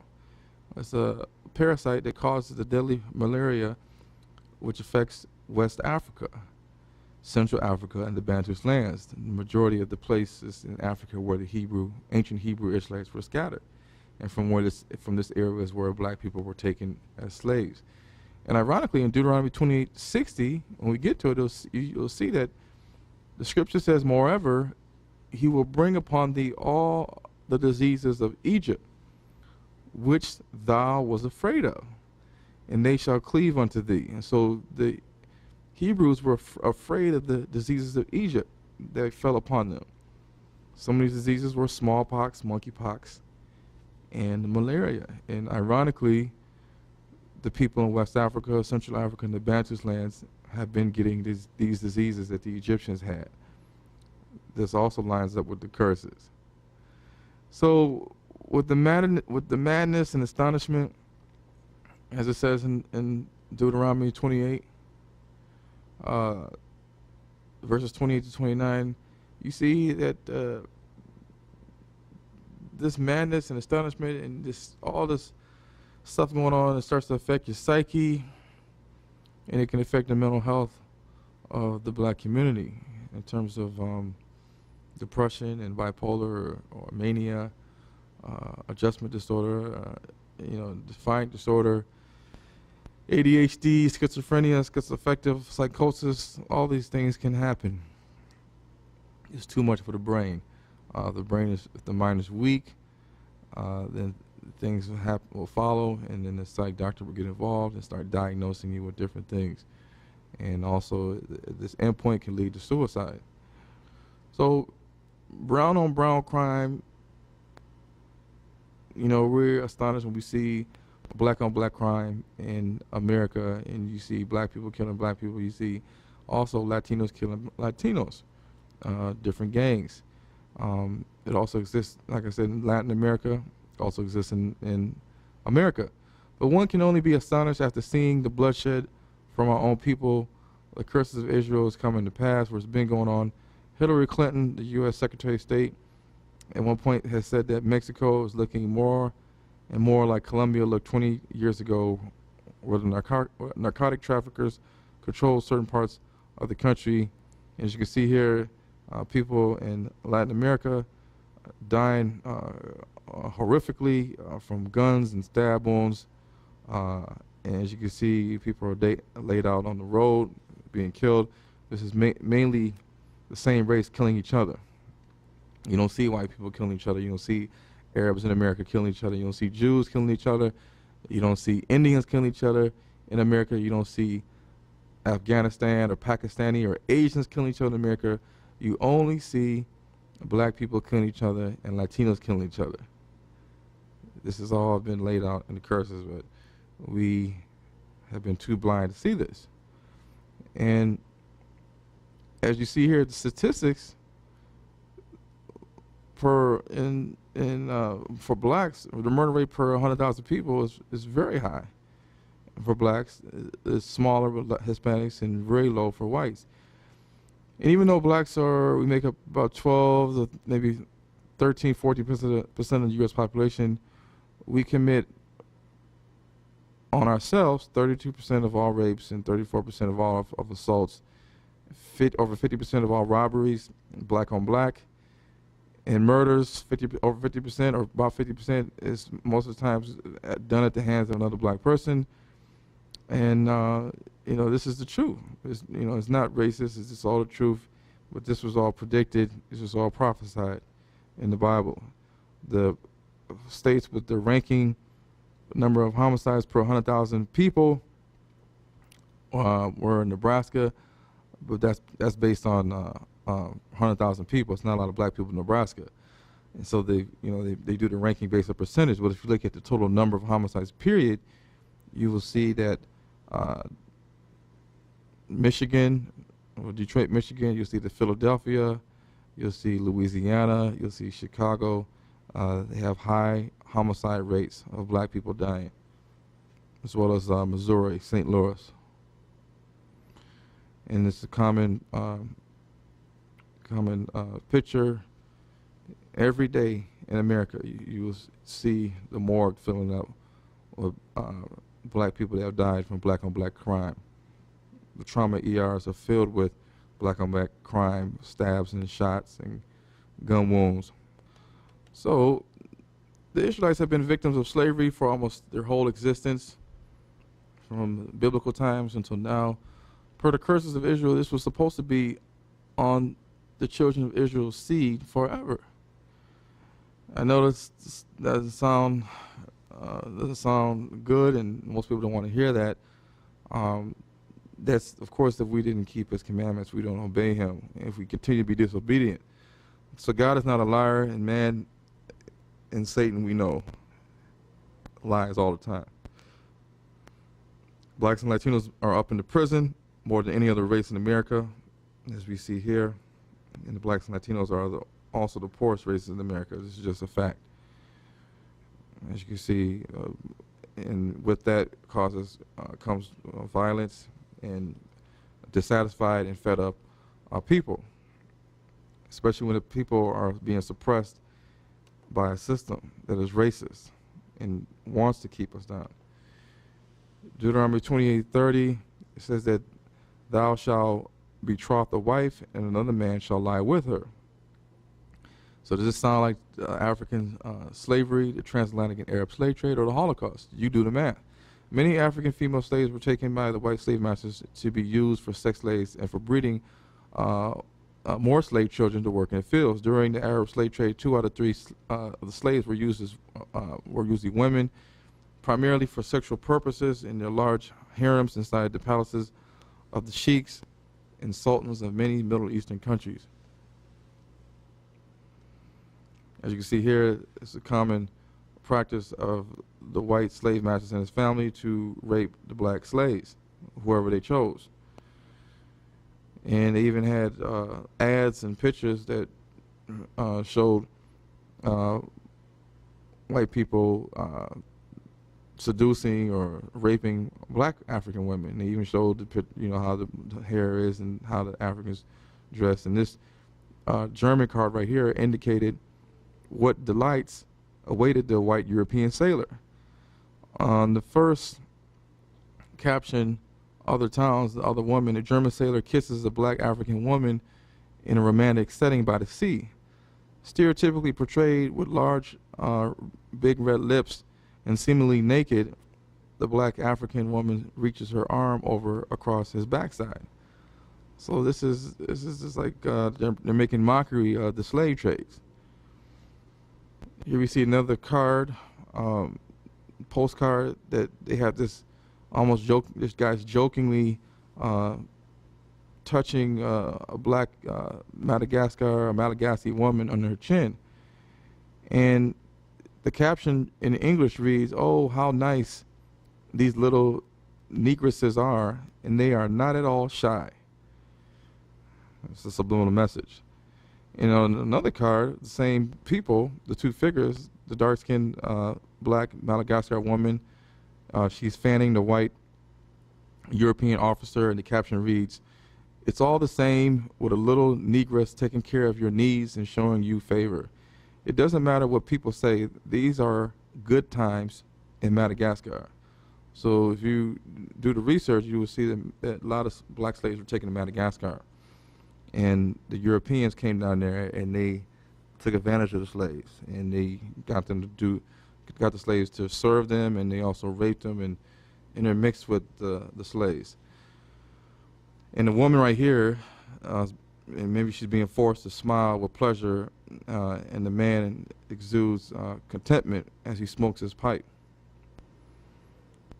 This is another postcard. They actually did postcards of these things as mockery. It's so mockery. It's so this showing so much mockery. Right here, you see this is a black Filipino negrito shown here in a postcard flirting with the soldier. Now you're probably saying, well, wait a minute. I thought the Filipinos were, Asian. Well, before the Spanish got there, the Negritos, or little Negroes, were living in the island. They were the ones, the natives of the land. The European Spanish conquistadors and the Italians came there, and they lightened things up, and they changed the face of the Philippines. So you had this bare-breasted native Filipino black Negrito woman standing flirting with the guard. The soldier is distracted and somewhat embarrassed as he stands with his rifle over his shoulder, and the caption reads, "Philippine Islands, Filipino belle flirting with a sentry," which is a guard. In this instance, fantasy and historical reality could not be further apart. The American incursion into the Philippines resulted into the needless massacre of countless civilians, as entire villages were put to the torch and their inhabitants shot for sport. As Americans were highly ignorant of the country's peoples and the cultures, the word niggers and negritos, little niggers, was applied to Filipinos. The black Filipinos, and images in the press frequently depicted them as black African in feature. This picture right here is showing, they're telling white people the luxuries that they can have when they come to Virginia, and the luxuries meaning that they can tame the slave, they can beat the slave, and they can also have sex with the woman slave. And this is showing white people this. And as you know, if you do the research, a lot of slaves that were taken to Virginia were taken from the country now known as Nigeria and Benin. Well, Thomas Jefferson is also known to have decades of long sexual relationships with particularly one of his slaves. He had a lot of slaves, resulting in 6 biracial children. These biracial children ended up having more children, and they are descendants of Thomas Jefferson. Now, one of the particular slaves that mentioned, Sally Hemings, was one of his favorite slaves that he would have a relationship with. And it's interesting because Jefferson's father-in-law also was sleeping with his own slave, who was Sally Hemings' mother. Sally Hemings was Jefferson's deceased wife's half-sister. It's kind of confusing, but if you look at the family tree, you'll see how he was actually sleeping with somebody he was related to. So like father, like son, white men raped their black slaves because black female slaves had no rights and were therefore unable to give consent to have sex. Here we see that they did movies about this, short plays, and Sally Hemings' descendants, Oprah Winfrey, and other people have actually interviewed them and took pictures of them. You can see the differences in the people. You see white people in here with the descendants, and you see black people or mixed-looking black people. So while they were having sex with the female slaves, they were making sure to kill off or tame or make example of black men by hanging them. The Arab slave trade, people don't know about, people don't talk about. Also, they took many African men's wives and they took them over to the Middle East, and they sold them as slaves to other people, and they used them as concubines and sex slaves. And they used them to breed and make more half Arab, half black children. Books was wrote about this. And the male slaves, however, were made eunuchs. They didn't want the black males to come over to the Middle East and start populating the Middle East with their black seed. And that way they would turn the whole lineage of the Middle East under the man into Africans, or into the people being taken over there, the Hebrew Israelites. And the male Y genetic seed is important because the male carries the bloodline and the seed line. So they castrated the male slaves when they brought them over to the Middle East, and they used them as servants, soldiers, and laborers, and they also used them to protect their harem of women. And the castrated eunuch is unable to reproduce, and his testosterone level is severely reduced to almost zero, so he does not have the aggression and the concentration power and everything that goes along the aggression and the go-getting and all the effects that happen when you lose testosterone. It's almost like when a woman loses her estrogen in menopause. So the modern Arabs, Ottoman Turks, they captured black women slaves from Africa, and they also had a strong affinity to sleeping with the European women. This is why today they also one of the reasons why they are so light, the Arabs. The image of the Ottoman Turks, or the Europeans in that area as lustful creatures, dates back to centuries and is related to the fear of the other, in this case the Muslims, by Christian Europe. Many narratives, both factual and fabricated, tell the Muslims capturing European women and giving them as gifts to the sultans of these Arab countries for their harems and putting them up for sale at slave markets in such cities such as Constantinople in Turkey, Algeria, Tunisia, and Tripoli, Libya. Perhaps the most popular of these books is called The Lustful Turk, in 1828, whose full title reads The Amatory Adventures of the Lustful Turk, or Lavishness Scenes in a Harem. Another one is Paul Little's Turkish Delights, which tells of the rape and torture of a Greek and other European woman at the hands of Turkish army officers during the time of the Allied invasion of the Dardanelles in 1915. So as we can see here, we can see that what we call the Barbary slave trade involved the enslavement of European women. And a lot of times they raped these women and they had children with these women. And the children of these women eventually were scattered all throughout North Africa and the Middle East.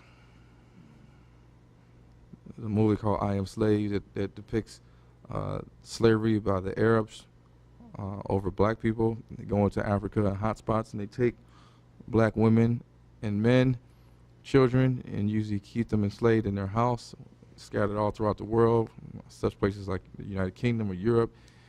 And they're usually heavily guarded, and they never see the light of day, or where they can actually roam around the city or country they're in, because they are essentially a slave, but they may call them a house servant.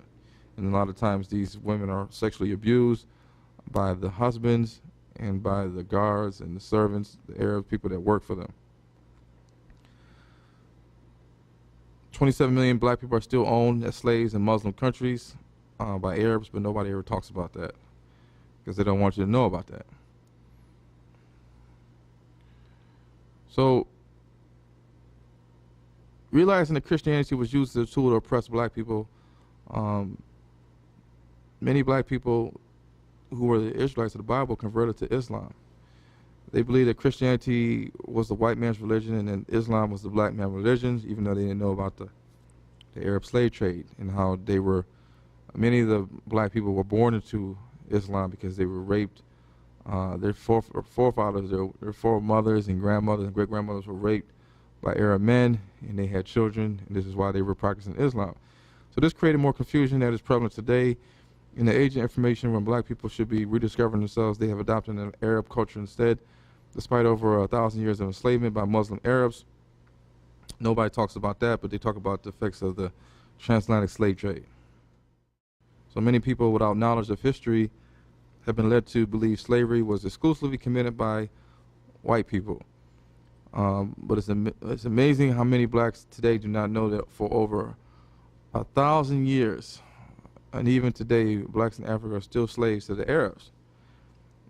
The Arabs don't see black people as equal.